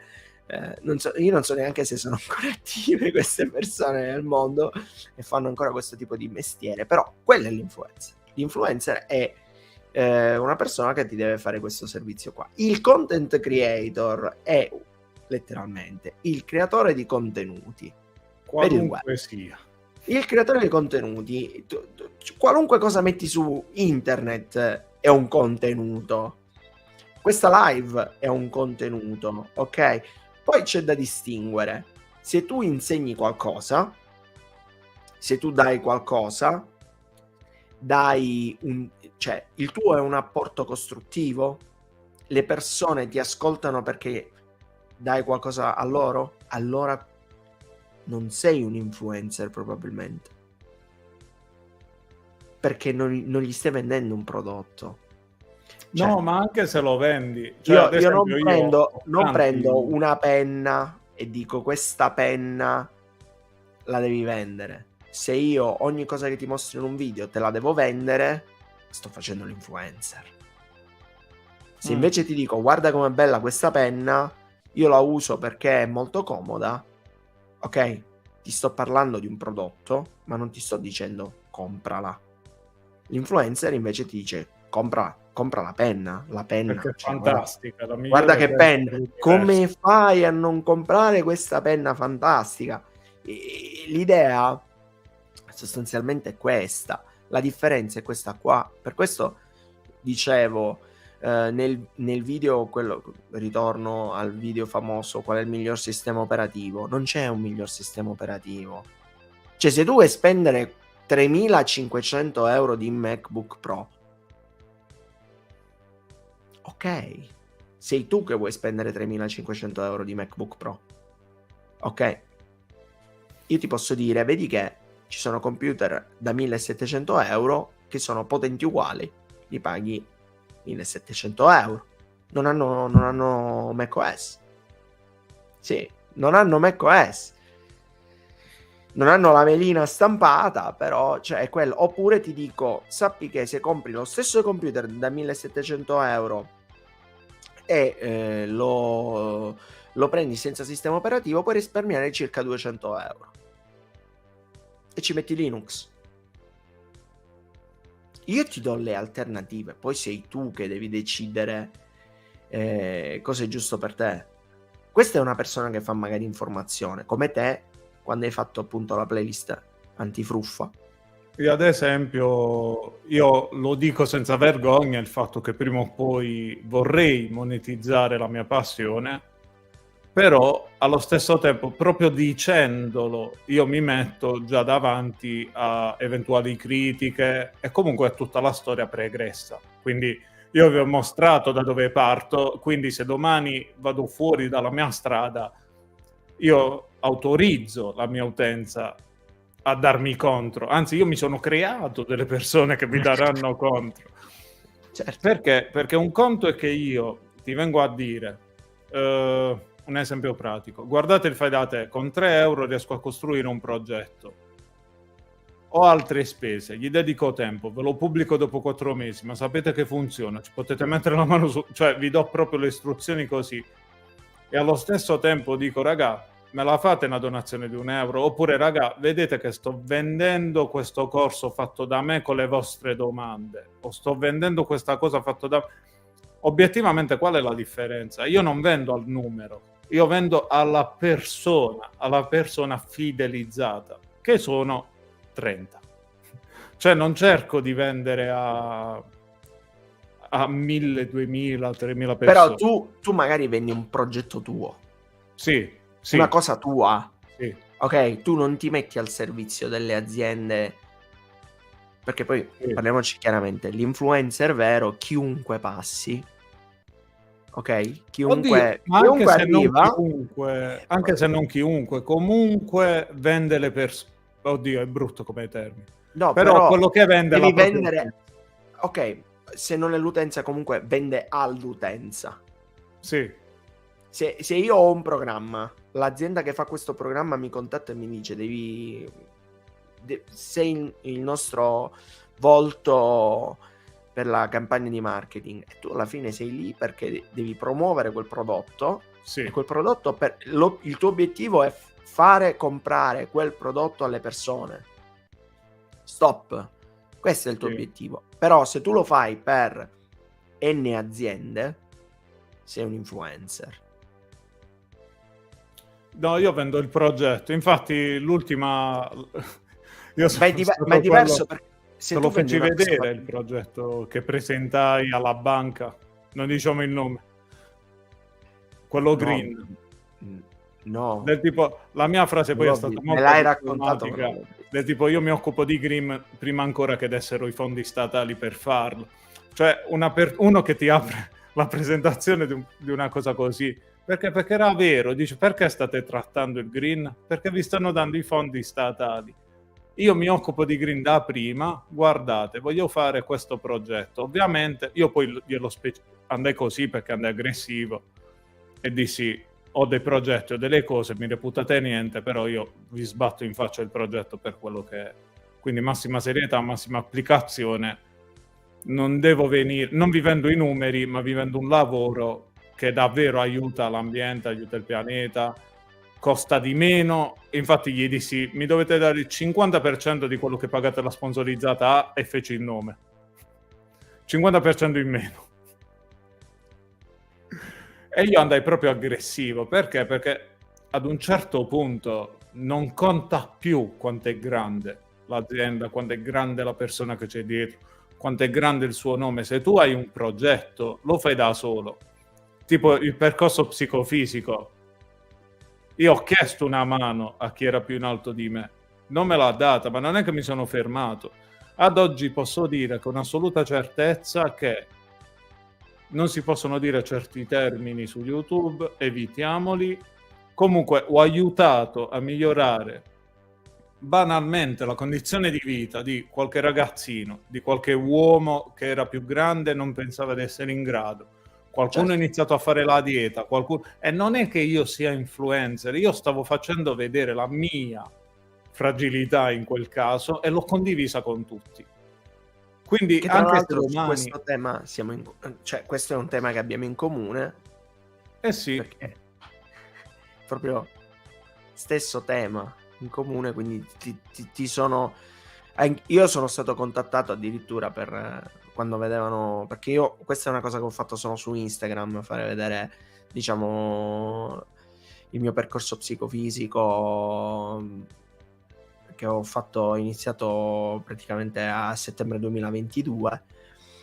Ma un sacco di persone, dopo che hanno visto il video dove facevo vedere ogni singola foto che ho fatto quando andavo in palestra, che facevo la foto fill gym routine, molti pensavano inizialmente, qualcuno mi ha detto: ma perché lo fai per farti vedere? Io ho fatto: no, lo faccio per documentare, ma lo capirai a fine anno in realtà. Poi a fine anno hanno visto l'evoluzione, cioè dal primo giorno di palestra e dieta all'ultimo giorno di palestra e dieta dell'anno scorso ormai, diciamo dell'anno accademico scorso, hanno visto la differenza e hanno detto: no, ma come hai fatto? Ma anche io l'anno prossimo vorrei fare. E quello è che ti fa arrabbiare, perché dici c'è l'online, il digitale in generale, è qualcosa che è molto attento al prima dopo e trascura il processo. Cioè se tu oggi fai un annuncio, attiri attenzione. Se non fai vedere il processo e ritorni solo quando quell'obiettivo l'hai raggiunto, hai attenzione. Ma se vuoi che la gente ti supporti, là devi creare qualcosa di davvero forte, e in pochissimi ci riescono. Quindi quando io vado all'azienda e dico progetto green, c'ho la campagna, addirittura non è che dopo non mi dice di no la banca, mi dice di no l'azienda, mi dice di no chiunque sia. La stampante me la so costruire, domani ci faccio il video. La campagna ce l'ho, domani mi pianto 2 alberi in campagna e dico, magari faccio un gioco, dico fatemi una donazione, tanto sono pugliese, venite in Terronia, mi venite a trovare e vi faccio vedere gli alberi che mi avete piantato voi. Terronia no, non si dice. Terronia, anche perché io sono calabrese, quindi no, io pugliese. Abbasso questi stereotipi. Tra l'altro, cos'è che ho ottenuto più insulti da quelli del sud che da quelli del nord, tra l'altro? In tutta la mia carriera di YouTube, che mi hanno più insultato quelli del sud per l'accento che quelli del nord. L'accento sì, c'è qualcuno che anche a me mi ha scritto, perché un po' a quanto pare un po' si sente. Voi che ne pensate in chat? Fateci sapere quanto è pronunciato l'accento di Ryzen in chat. Cosa sento? Su Potanza sento.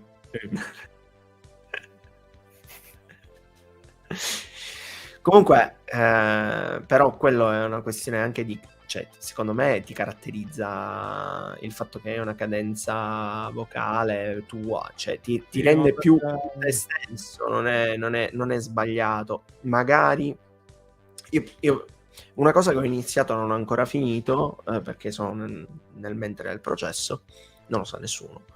Io ho comprato un corso di fonetica. come crescita personale, ok? È un corso dove ti insegnano appunto la dialettica, ti insegnano la fonetica, ti insegnano proprio a parlare meglio, ok? A Sì. formulare meglio le frasi. Questo, sono onesto, io l'ho preso perché io ho avuto la difficoltà che hai avuto tu per iniziare a parlare alla telecamera senza grossi problemi.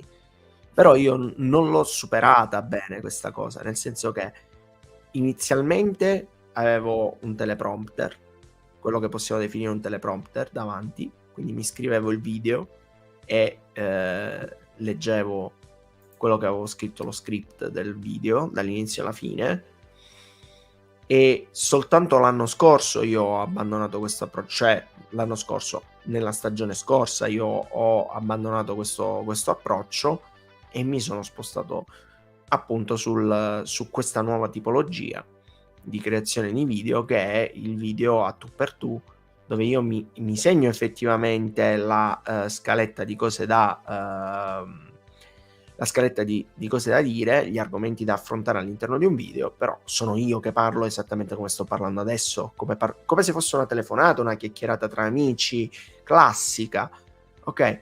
E per migliorarmi io ho iniziato questo corso, ma magari lo si fa per se stessi. Sì, Cioè, ma io ho fatto teatro, lo sai che ho studiato la dizione. sì, è un corso di dizione, io che ho detto fonetica, forse ho No, però sbagliato. poi sai cosa? Io penso che Ma lo fai per te, però. sì, solo perché se no non lo farei. Cioè, se non avessi quest'etica, probabilmente lo farei, anche perché è una cosa impostata, è una cosa ripetibile, quindi è una cosa facile da rifare, a differenza di quello che se non sei onesto, no. Se non sei onesto ti freni solo se in realtà sei onesto, perché se non lo sei davvero vai liscio. Quello che tu fai per te, vedi tipo il fatto dell'accento, il fatto il luogo, ti dico terrore, ti dico quello. Io ho sempre puntato a prendere tutto quello che la gente insultava e integrarlo al discorso. Perché? Perché fa parte di me. Allora tu lo reputi un difetto, ok, te lo butti in mezzo, quindi io ti invito ad entrare in quel mondo che tu giudichi, ma non ti giudico perché ne stai parlando male. Anche perché avendo poi un'utenza di persone vastissime, tipo il dialetto, ti faccio questo esempio, è una chiave di visione assurda. Gli anziani che parlano il tuo dialetto, per esempio, ti sembrano tutti aggressivi? No, onestamente no. No, il mio è molto aggressivo come dialetto. Quindi Ma può esserlo anche il mio. Cioè, poi no, non nel senso che ti aggrediscono davvero, parole normali che però hanno una cadenza di sì, impostazione diversa, diciamo. sì, esiste questa Sì. situazione qua, però Quindi una volta che tu entri nell'ottica di dire ok, io ti levo questo giudizio, ce l'hai tu, è il tuo, resta il tuo, anzi ti faccio vedere che lo uso anche io su di me, su cosa ti aggrappi, comunicativamente, come procedi, perché se io ti faccio vedere che me la prendo, allora ti attaccherai sempre là. Ma una volta che ti faccio vedere che anche io ci scherzo, anche io lo uso, mi vuoi chiamare così, chiamami così, mi vuoi chiamare così, mi vuoi insultare così, insultami, ma poi che mi dici, che mi fai, che mi dai? Sì, è l'approccio che avresti quando ti trovi davanti un bulletto, no? Sì. Cerca di provocarti, cerca la provocazione e tu gliela giri contro, sostanzialmente. Sì, però non tutti ci riescono, io l'ho scoperto soltanto facendolo, però perché la verità, come hai detto c'è tu, anche grande autoironia. alla fine ti attaccheranno sempre per qualunque cosa. Oggi posso dire il cielo è bello, soltanto per questa affermazione ho diviso in 50 e 50. Chi pensa che il cielo sia bello mi dirà bravo, chi pensa che il cielo sia brutto mi verrà contro e mi augurerà le peggio cose. Quindi Ma perché devi imparare. Allora, sì, guarda, si collega perfettamente con con l'altro argomento di cui volevo discutere con te, cioè è vero quello che stai dicendo, ma perché viviamo, soprattutto oggi, soprattutto nei social, soprattutto proprio online, viviamo in un contesto in cui si vive all'interno di una bolla, la propria bolla. Sì. Cioè, perché ci sono tante persone che sono così affezionate a qualcosa? Perché aprono il telefono, aprono il proprio social di riferimento e vengono bombardati di contenuti relativi alle cose che gli piacciono. Una cosa che io ho constatato con grande stupore, ma in negativo, è quanto l'algoritmo di TikTok sia bravo nel capire quello che ti piace. È molto aggressivo, perché finché non lo capisce continua a darti contenuti super virali, ok? Prima o poi tu definisci una nicchia di contenuti che ti piace, quindi definisci un certo tipo di video che apprezzi per time watch, per like, magari le metti tra i preferiti e poi comincia a aggiustare sempre di più il tiro. Allora, quindi significa che io apro Facebook, per dire Facebook, se c'è ancora chi lo apre Facebook, apro Instagram, apro Threads, apro X, apro quello che voglio e mi trovo la pagina piena di contenuti che mi interessano, ok? Quindi che parlano del mio punto di vista, mi fanno vedere il mio punto di vista, rafforzano il mio punto di vista. Non si ha un confronto con l'altra parte, non hai la controparte. La controparte non te la fanno vedere i social, perché? Perché non ti interessa, non ti piace. Quindi o vedi... Aspetta, o ti fanno vedere proprio il contrario. Esatto, perché ti devono suscitare rabbia. Sì. Esatto. Perché viviamo, e su questo farò un video, nel mondo dei social dalle emozioni forti. Hai notato, cioè io ho fatto questa constatazione quest'ultimo periodo di vacanze natalizie, tornando a casa, ho fatto questa constatazione anche con la mia famiglia, cioè che ultimamente le notizie, i notiziari fanno vedere un sacco di cronaca nera, fanno vedere un sacco di notizie comunque forti, in qualche modo forti. O con un messaggio comunque forte. Comunque messaggio forte. Perché? Perché il messaggio forte crea indignazione, quindi interesse per la notizia. Mentre banalmente delle volte far vedere magari un traguardo positivo non lo si fa vedere non perché non fa notizia, perché non fa notizia, perché non scuote nessun animo. Ed è assurdo se ci si pensa, no? È molto distante come cosa. Non è proprio facile. Sì. Io non so tu come la pensi, però cioè vabbè, ci sarebbe detto prima, alla gente non interessa il percorso, interessa vedere il prima dopo. No, ma magari gli interessa anche il percorso. No, non in linea generica, ovviamente, sì, vabbè, sì. È tutto... La storia può interessare, la storia del processo può interessare. Dopo, però. Generalmente dopo.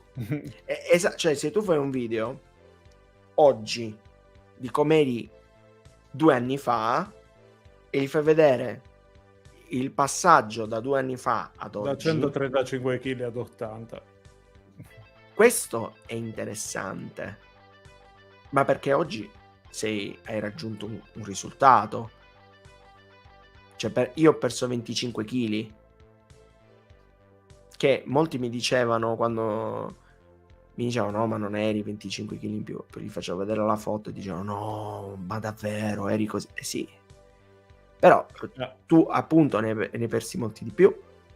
Però il discorso è facile dopo che hai raggiunto l'obiettivo, no? Devi essere molto forte in realtà sull'obiettivo, perché te ne senti dire di tutte, dal non ci credo al ci credo, dalla stima all'odio, dall'invidia positiva perché esiste anche l'invidia positiva del tipo Sì. sì, Quante che volte? poi Quante apre le volte? porte, anzi è la migliore che possa esistere, Sì. perché voglio raggiungere il tuo risultato, mi metterò a paragone con te, ma in realtà ti sto stimando, io voglio superare te, nel senso invidia positiva. No, sì, è quella cosa che ti sprona, Ti ti dà quella sprona. punta di orgoglio, per cui Sì, fa leva su di te e dice: caspiterina, voglio farlo anch'io." e diglielo una parola. No. In seconda serata. No. No. Dannazione, sì, lo faccio anch'io, raggiungo Sì. anch'io questo obiettivo. Se ce l'ha fatta lui, posso farcela anch'io. Io pubblicavo su Instagram cioè prima di cominciare a pubblicare tutti i reel che poi ho pubblicato, eccetera, eccetera, pubblicavo sempre tre tipologie di contenuti. E adesso parleremo anche di questo con te, perché tu hai cominciato a fare qualcosa di simile, dove facevo tre tipi di contenuti differenti. E il contenuto di mezzo era sempre un contenuto motivazionale, il terzo contenuto era sempre un contenuto informatico e il primo contenuto era sempre più o meno una riflessione o un qualcosa relativo sul cominciare bene la giornata. E ho tenuto questo pattern per qualche anno, perché in realtà io ho cominciato prima il mio percorso su Instagram, perché io ho sempre avuto una paura nera di cominciare a fare il video, a caricare il primo video su YouTube. Infatti io ho aperto il canale nel 2019, il 5 gennaio 2019, ma il primo video è stato caricato il 6 marzo 2020. Perché io l'ho aperto il 2017, il primo video è stato caricato 19 ottobre 19? 18? ottobre Ma 18, del 2019. 2019, quindi mi comprendi, no? Sì. Su Instagram era più facile, perché tu facevi una foto, pubblicavi un carosello. Guarda, io ho visto cose su Instagram in quei tempi dove mi facevo la foto al pizzetto, la caricavo e avevo tipo 100 like. Diciamo che gli algoritmi, un po' come Threads che hai visto, erano molto giravano la testa, non guardavano. Ma a me Threads, allora, la cosa No, che vabbè, no, tu non lo stai usando, però obiettivamente l'hai notato sin da subito che quello che va per la maggiore è iscritto, ricambi e cose che ma comunque... più che iscritto ricambi, la cosa che mi ha fatto veramente io l'ho vista e ho detto: ma cosa cavolo sta succedendo? Era per chi non conoscesse Threads, è una piattaforma di microblogging alla Twitter, quindi scrivi delle cose, sostanzialmente le pubblichi, un po' come il primo Facebook. All'inizio c'era gente che faceva i post piccini, però vabbè. Il discorso quindi è che devi scrivere, puoi pubblicare le foto, puoi pubblicare dei video, però devi scrivere. La cosa bellissima è stata: caro Threads, ti prego connettimi con persone che hanno interesse in... E partiva l'elenco telefonico incredibile. E io ero lì che leggevo e dicevo: cosa ho appena letto? Cioè, ma perché nel 2024, con tutti i social che abbiamo, ma possibile che non sappiamo che l'algoritmo non è magico, non ha nulla di magico? Cioè, se io metto i mi piace sulle cose tecnologiche, mi comincerà a far vedere cose tecnologiche. Se metto mi piace solo ai meme, magari ai meme di black humor, e vedrò solo black humor. Non è complicato. Mi ha fatto riderissimo. Perché non crescerò mai su TikTok. Mi ha fatto riderissimo. Infatti ci ho fatto un thread su quella cosa, ma cioè vabbè. È veramente tremendo, perché come fai? Cioè, boh. È praticamente YouTube 2017, ma senza le grida. Ma neanche. Cioè, tu per esempio, che appunto adesso stai pubblicando diversi contenuti su Instagram, come li fai? Come li pensi? Come ti è venuto di farli in questo modo?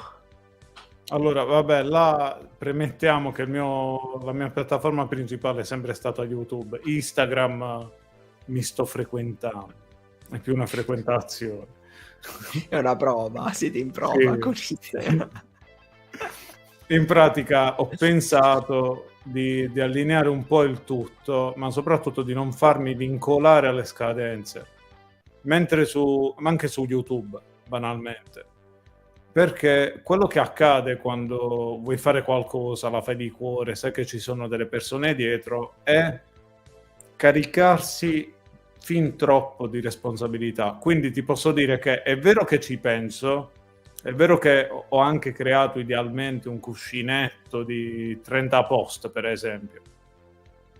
Però è anche vero che io li devo pubblicare tutti a mano, quindi non mi affido mai alla pubblicazione automatica che mi permetterebbe di avere 3 mesi già programmati che vanno da soli, ma li devo fare a mano. Quindi che succede? Anche se io ce li ho i contenuti, se non li pubblico io a mano non vanno online. Quindi li penso con sempre naturalezza, a parte il fatto che è diventato molto più difficile crescere su Instagram e quindi non penso che sia un obiettivo per qualcuno nel 2024, se non nel lungo periodo, molto lungo periodo. Dipende. Ci sono i modi per crescere su Instagram in modo virale, il punto è quanto sei disposto a usarli certi metodi. Torniamo sempre lì.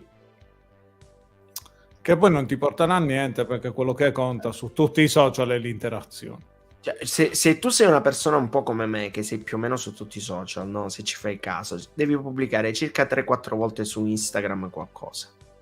Sì. Su TikTok altri 3 video al giorno. YouTube un video al giorno. E X almeno 4 post giornalieri. Threads comunque devi pubblicare pure tanto. Come fai? Automatizzi. No, non ce l'ho, no. Sì, puoi farlo. È pericoloso farlo, però. Pericoloso farlo perché adesso, per esempio, tutti i contenuti automatici, se massivi, vengono categorizzati spesso come contenuti di intelligenza artificiale. E quindi poi alla fine perdi tantissimo. Io per esempio sto sbattendo la testa sugli shorts, ok? Nel senso che sto avendo tantissime interazioni differenti in base al social. TikTok e Instagram mi vanno molto meglio che YouTube. I miei ultimi shorts che sono fatti da zero, a mano, io semplicemente ho trovato la formula per cercare di... Perché poi in 15 secondi che cosa puoi fare? Puoi dare... Cioè, io faccio al massimo infotainment, ma comunque è informazione. Ti devo dire qualcosa di informatica e del mondo digitale. In 15 secondi, in 30 secondi, non è che puoi condensare chissà che cosa. Quindi alla fine sono definizioni, sono argomenti molto... delle vere super pillole. A YouTube non piacciono. No. Spesso e volentieri. Però io non so se ti è capitato di fare tipo lo shorts dal video. Sì. Ecco. È un terno all'otto. All'inizio andava bene, ora non si sa. No, non è quello il fatto. Se fai lo shorts dal video dall'app di YouTube, 100% il video viene tagliato male.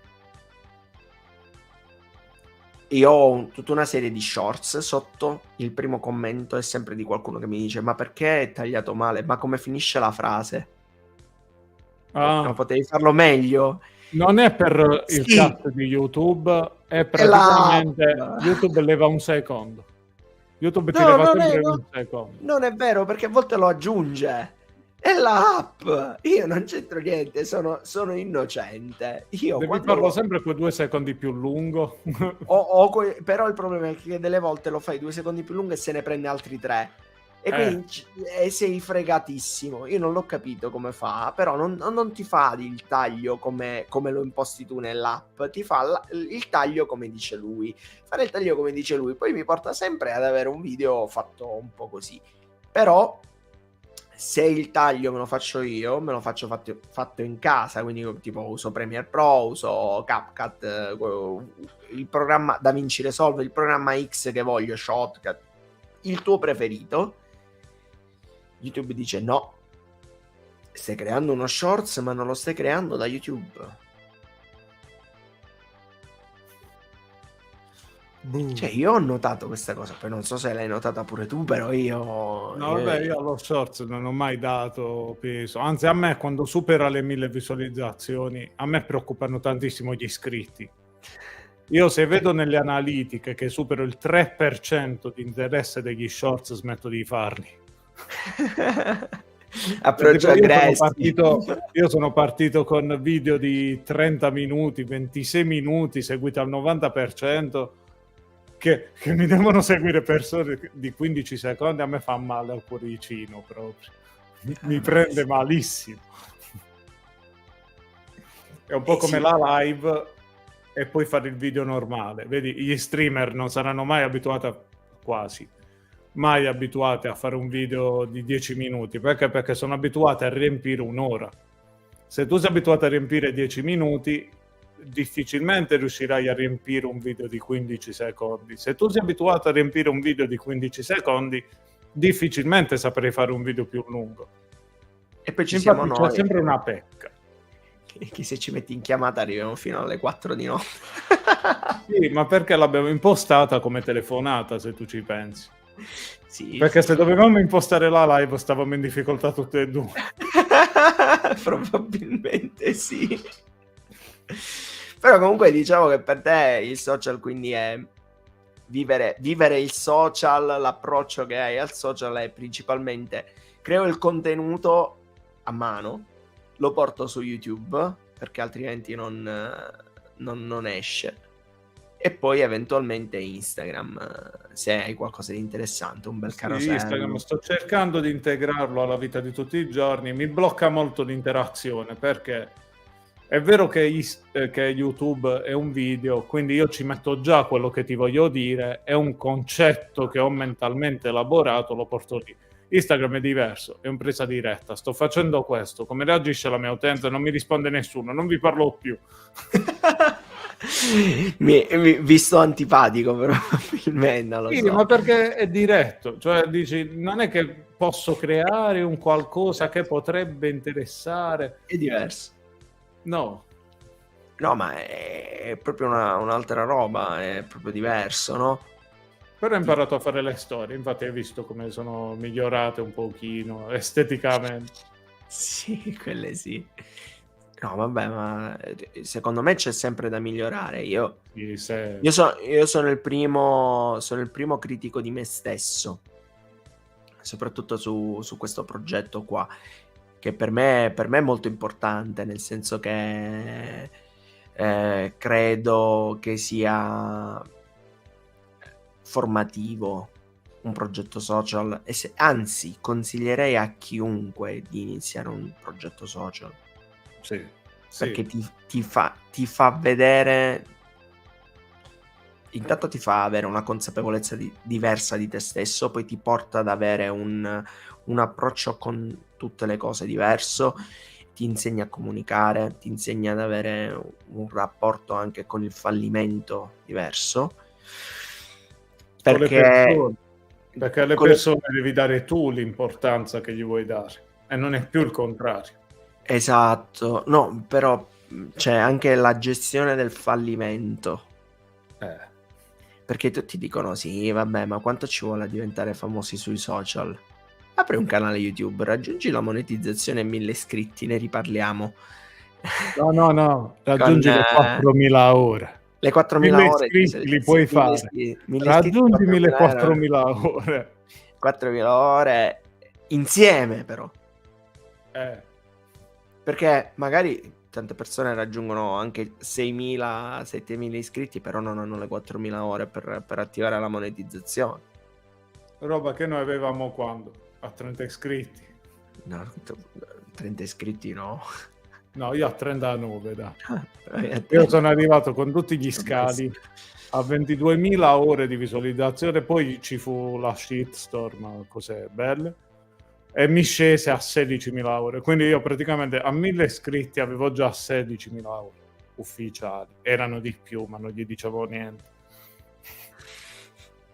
Vabbè, io Io penso che le 4.000 ore di visualizzazione le ho ricevute dopo il primo anno, però io mi rendo conto che eravamo in piena pandemia. Era pieno 2020, cioè 6 marzo 2020 l'inizio della pandemia. Io sono nato come canale, sono uscito fuori come canale all'inizio della pandemia sostanzialmente, quindi ci sta che ho raggiunto già tu hai? Io ho perso tantissimo nella pandemia, perché ero una persona che voleva comunicare e quindi prima faceva figo, dici vabbè, vedi questo, ha un messaggio, però poi nel periodo in cui tutto il mondo voleva parlare e giustamente mica venivano ad ascoltare a me tutti, cioè, però ho fidelizzato molto. La pandemia mi ha fatto trovare più amici rispetto a spettatori e invece il resto dell'esperienza mi ha fatto trovare degli spettatori però attenti. Infatti, se tu noti, uno dei messaggi che mi hai dato pure tu, come anche altri, perché poi l'abbiamo condiviso, è che me l'avete detto, è il tuo canale è molto particolare. Se non ti guardi almeno un video dove parli di qualcosa che mi interessa personalmente, io non ti avrei mai seguito altrimenti. Cioè, ti conosco solo se ti ascolto, perché altrimenti passerei avanti, in altri casi. Sì, hai sicuramente un approccio particolare, no? Su questo siamo universalmente d'accordo. Mentre magari adesso io faccio dei contenuti anche un po' più podcast ascoltabili. Sì. Perché mi piace avere anche questo taglio adesso, per certi video soprattutto, perché parlare di certi argomenti è anche difficile. Io ricordo quando parlai del Fediverso, nessuno sapeva che cavolo era il Fediverso. Sono stato il primo in Italia a parlare del Fediverso. A distanza di un anno io avevo detto, entrerà nella vita di tutti i giorni, farà parte dei social, dopo un anno, Threads, con accesso al Fediverso. Prodotto commerciale sul Fediverso, cioè io la profezia l'avevo fatta in tempi ultra non sospetti, e qualche mese prima avevo detto, vedete che questo sarà il momento dell'intelligenza artificiale, era novembre, a dicembre esce ChatGPT, dicembre, gennaio passano sempre in secondo piano. Però è difficile, nel senso, se tu ti metti a parlare di questi argomenti prima che diventino di massa è complicato, quindi non è che puoi fare un lavoro di editing, non ti puoi mettere a fare chissà che cosa. Quindi ho scelto questo taglio da un lato forse un po' più giornalistico, da un altro lato forse un po' più da podcaster, che secondo me riesce a unire un po' le cose. Però in realtà sì, ma perché non ti sforzi più di attirare l'attenzione su qualcosa che in realtà dovrebbe già interessare quando fai click. Quindi è come se ti levi da un lato la responsabilità di dire non venire qua per intrattenerti, tra molte virgolette. Non venire qua per intrattenerti perché voglio dirti qualcosa di serio, voglio farti capire qualcosa, voglio trasmetterti qualcosa, e quindi non portare soltanto la voglia di distrarti, ma portare anche la voglia di ascoltare e di condividere. Almeno a me fa questo. Sì, senza dubbio, ma è anche il voler trattare temi nuovi. Cioè, secondo me temi nuovi e quando parli di cose sconosciute sei il primo, è difficile. Non so se mi spiego. Sì, anche quando feci la previsione di come sarebbe diventato il lavoro degli YouTuber, del fatto che avrebbero iniziato. Sì, ma quando prima si parlava di titolo clickbait, no? Devi in qualche modo suscitare la curiosità alla fine, no? Poi magari può essere il titolo, la copertina, però se sta arrivando una tecnologia che sostanzialmente rivoluzionerà tutto il mondo, tutta l'industria, sai che il titolo più semplice, quello più intuitivo, ora è quello che funziona meglio, perché in un mondo di clickbait la verità colpisce di più. Senza dubbio, ma questo è sempre. Ma anche nei titoli, io ho notato proprio incredibile, cioè dipende chi lo fa. Se lo fa qualcuno che fa ridere, allora appena scrive qualcosa di controverso, vanno subito a cliccarlo, ma perché vanno sul sicuro. Un esempio molto simpatico potrebbe essere quello The Zapper, mi sa che si chiama, che ad un certo punto metteva i titoli azioni così spaventose che faranno rizzare i capelli di Claudio Bisio, cioè metteva proprio dei titoli del genere che tu dici ok, ti clicco perché mi fa ridere, ma poi il video era serio, quindi dipende anche il contesto, ma se lo fai tu o lo faccio io, cliccano 2 volte, se vedono che seguiamo troppo il clickbait, alla terza volta già abbiamo perso un utente. Perché? Perché abbiamo una certa credibilità. No, beh, io quando faccio un video parlo di quello che Sì, voglio, certo. parlo sempre di quello o che quantomeno è presente in grossa percentuale, perché teoricamente non è clickbait se lo nomini nel video, molti dicono.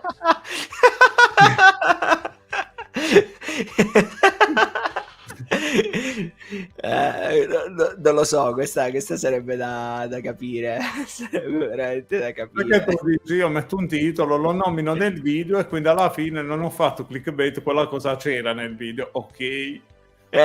No. Parliamo di padelle, poi fai vedere una padella, ok, ora parliamo di altro. Sì. Però c'era la padella.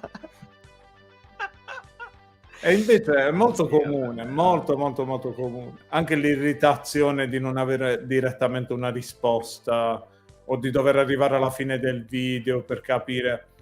Ci sta, però ti devo dire proprio la franca onestà, è vero che funziona, è vero che si fa così, ma io sono il primo che chiude quei video. Quindi non li riesco a fare. No, io sì, ma torniamo al discorso di prima. Se sai quello che ti piace, fai cosa non ti piace, no? Cioè non fai cosa non ti piace. Esatto, non lo fai di tutto per non farlo. Ultimo tema di oggi, perché siamo già alle 2 ore e 5 minuti, siamo andati lunghetti. Io volevo parlare con te di crescita, perché ieri hai fatto un video. Per chi non lo sapesse, ieri Ryzen ha fatto uscire un video di una serie molto interessante sulla crescita personale. È un progetto che vi consiglio di seguire perché si parla appunto di se stessi. Però non voglio parlare della serie perché sennò spoileriamo e non sarebbe il caso. Vorrei sapere cosa ti ha portato a fare questa serie, perché hai avuto uno stimolo per cominciare a dire cavolo, ho parlato di formazione su YouTube, l'abbiamo detto, fai da te l'hai detto, cucina l'hai detto, crescita personale, quindi migliorare se stessi, un altro tassello che si va ad aggiungere al multitematico, da dove nasce. Questo nasce dal fatto che mi sono reso conto, e direi finalmente, che tutto è crescita. Cioè, io sono partito su YouTube dove magari non sapevo parlare ad una telecamera e ora lo sto facendo anche in una diretta live, se dobbiamo andare proprio precisi al millisecondo. Sono partito che pesavo 135 kg e sono arrivato ad 80. Sono partito che non credevo in me stesso e oggi ho dei progetti di vita. Sono partito, come dico, anche sul banner, sul play button che mi sono autocostruito. Sono partito come mina invisibile di una matita per poter ambire a diventare inchiostro. E alla fine questo non l'ho fatto tanto per gli altri, o perlomeno non direttamente, però in fin dei conti l'ho fatto per me. Ed è tutto dimostrato, è tutto registrato. È registrata con la parola bella, è registrata con la parola brutta, è registrato il mio pensiero positivo, il mio pensiero che è cambiato, è registrato tutto quello che sono diventato, e quindi laddove le istruzioni per creator, che tra l'altro continuerei a fare, però in maniera proprio su esplicita domanda, oppure per gli abbonati, oppure per determinate nicchie di persone. Anche perché hai trattato un po' di temi controversi per certi perché poi alla fine c'è il modo in cui si fa e il modo in cui si pensa. Il modo in cui si pensa... Ho cambiato mentalità anche da quel punto di vista, del tipo non è giusto che io ti privi, perché ad un certo punto è vero che lo facevo per il bene, però mi rendo conto ora che indirettamente io volevo evitare alle persone di fare uno sbaglio, quando in realtà sarebbe molto più giusto dirgli fatti male e dopo torna da me. Non ti dirò, te l'avevo detto, però se vuoi un'alternativa, una visione diversa, vieni da me. Vedi quanto sono più potente e diverso. No, ti impedirò di farti male, oppure non ti farò fatti male. Cioè, alla fine ti devi fare male per forza, nel senso che se sì. non cadi lì, ma magari cadi da un'altra parte. Sì, per forza. Con i social sicuramente. YouTube poi che cambia ormai ogni mese e mezzo. Sì. Quindi è quello che mi ha spinto alla crescita personale, sia perché anche me l'hanno detto, cioè molti iscritti mi hanno detto ma scusa, mi parli di istruzioni e le persone ti dicono ma non lo fai, mi parli del lavoro che fai dietro le quinte, ma scusa perché non parli di come sei cambiato, di come sei maturato, di come sei cresciuto, di tutti gli interessi che hai, come li unisci? E là ho avuto ho turnato e mi sono detto effettivamente non ne voglio parlare da professionista, però voglio parlare della cosa in cui sono più bravo al mondo, e cioè ci ho messo tanto tempo a fare questo passo perché io avevo 29 anni quando ho deciso di cambiare determinate condizioni, cioè non ero un quindicenne, non ero giovane, ora ne ho 32 e per molti a 32 è già più difficile, invece io sto continuando a cambiare, sto cambiando e cambierò.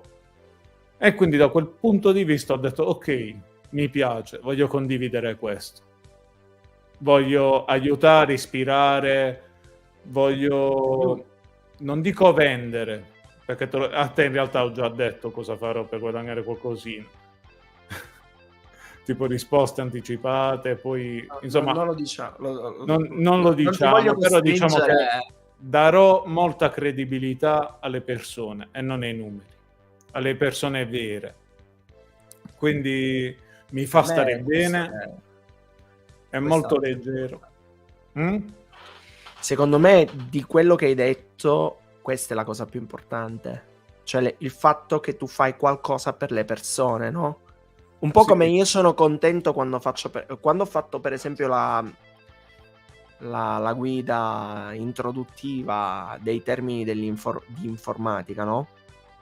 Quello mi è stato suggerito da una persona che conosco proprio di persona, abbiamo proprio parlato di questa cosa qui. Mi ha detto ma tu hai il canale, fai informazione, riesci a veicolare delle informazioni, delle cose, infatti misi il credito all'interno del video.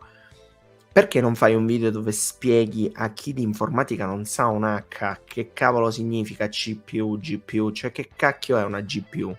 Ok, perché magari chi è un po' bazzica il settore, chi si interessa un minimo di suo, magari se lo va a guardare o lo sa già. Ma chi atterra su un tuo video ed è completamente neofita di tutto il mondo informatico non sa che cos'è. Quando ho fatto quel video, è vero che ho fatto un elenco telefonico da un certo punto di vista di informazioni, però fu un video apprezzato perché tante persone mi dissero che bello finalmente adesso, quando ho visto il tuo video successivo, quando ho rivisto qualche video precedente, ho appreso quelle informazioni in più. Anche perché, se parliamoci chiaramente, se io dovessi fare per ogni termine inglese che posso utilizzare nel video, che è magari un termine tecnico, faccio lo spiegone su che cos'è, un video sarebbero tutti video da 2 ore, perché non finisci più. Anche di più. Sì, sì, quindi comunque un minimo devi tagliare, un minimo devi condensare, però comunque l'idea di fondo è: se faccio qualcosa per qualcuno e quella persona poi è contenta, io sono contento ancora di più. Sì, Quindi e secondo me questo è inoltre bello, un'altra questo è cosa bello. che mi aiuta tanto anche mi ha aiutato e mi aiuterà tanto nel percorso, è proprio quella leggerezza mentale. Cioè, Certo. io non sento più il peso di avere la responsabilità delle altre persone. Io sento la vicinanza e quindi laddove istruzione mi metteva nelle condizioni di polarizzare pro o contro, d'accordo o disaccordo, sei cattivo, sei bravo, io mi levo da queste cose e ti dico semplicemente: questa è la mia storia. Però faccio una premessa: ognuno è diverso. Quindi io sono il primo a dirti: non ti fidare di chi vende soluzioni universali, ma semplicemente fammi una domanda e io risponderò alla tua domanda, con la tua condizione, con quello che mi dici tu, perché tu non sei un numero, non sei il generale. Io sono sempre stato quello diverso. Ho aperto il canale che era diverso, ho fatto i video che erano diversi, ho fatto l'audio che era diverso, ho fatto tutto che era diverso. Io sono quello che di cui non potresti parlare su YouTube. Perché? Perché non esisto. Quando tu mi parlavi di qualità e dicevi qual è la migliore, uscivo io, quante risate ci facevamo con quell'affermazione. Sì, e poi ci sono io che ho più time view di voi. Perché? Perché ad un certo punto glielo devi dire. Perché? Perché sono diverso, ognuno di noi è diverso. E quindi ho pensato, qual è il miglior modo? Dire la mia storia e empatizzare, parlare con gli altri tramite la mia esperienza, dando un punto di vista. Il punto di vista può adattarsi alle altre. Chiaro? E quindi il focus di quella serie sarà sostanzialmente quello. Quindi inviterò molti a farmi delle domande, creerò anche degli esercizi, coinvolgerò altre persone, lo trasformerò parecchio come progetto, però è un progetto che andrà avanti a prescindere. Perché? Perché è la mia storia. Quindi laddove era un diario, ora è diventato il mio romanzo, tipo. Beh, è bello, è Perché bello. non era solo un canale prima, era un diario personale. Sì, dei tuoi progetti, di quello che ti Sì, piaceva fare sostanzialmente, quindi sì, assolutamente. No, è ammirevole. Anche il fatto che tu sia riuscito a creare questo connubio di tante cose diverse è bello. Io lo faccio aggregando tutta una serie di cose,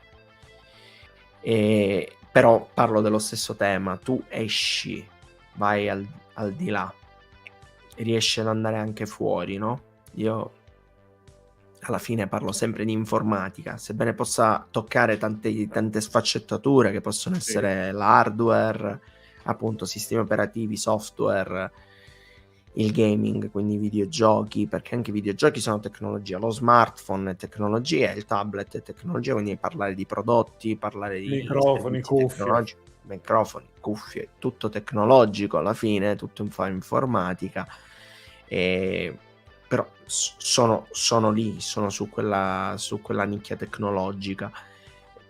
Tu sei riuscito a crearti un percorso più ampio. Secondo me è un qualcosa di lodevole, ecco, sotto questo Grazie. punto di vista. No, lo penso davvero. Sai tra l'altro come sono fatto? Sì. Anche perché non penso che mi avresti Non ho invitato. interesse. No, ma infatti per me questa era, cioè non avevo alcun dubbio che sarebbe stata una chiacchierata super interessante, soprattutto perché ci conosciamo al di là di YouTube, e sappiamo benissimo che abbiamo fatto un percorso per arrivare dove siamo arrivati e per raggiungere un po' quello che abbiamo raggiunto. Quindi poi tra l'altro come sapete tutti, anche chi è in ascolto, io ho fatto una sola live. Perché ho fatto una sola live finora prima di questa qui? Perché se dovevo fare una live ne doveva valere la pena. Quindi torniamo al discorso, non si fanno le cose tanto per farle, per fare volume, per fare i watch time, no? Si fanno... Quello è TikTok. Quella è un'altra puntata, è un'altra roba. No, sì, però insomma, per me era importante comunque portare qualcosa di valore. Chi recupererà questa live postuma sicuramente potrà imparare qualcosa sui social network e vedere dei buoni sicuramente propositi, a Sì, prescindere. ma poi anche la scusa del multitematico in realtà mi ha sempre aiutato ad empatizzare con tutti, a non crearmi quello schema mentale. È importante. Sì. Ora, io direi che, mamma mia, sono 2 ore e 20 di live, avrete sicuramente qualche domanda, quindi è il momento di farla se l'avete.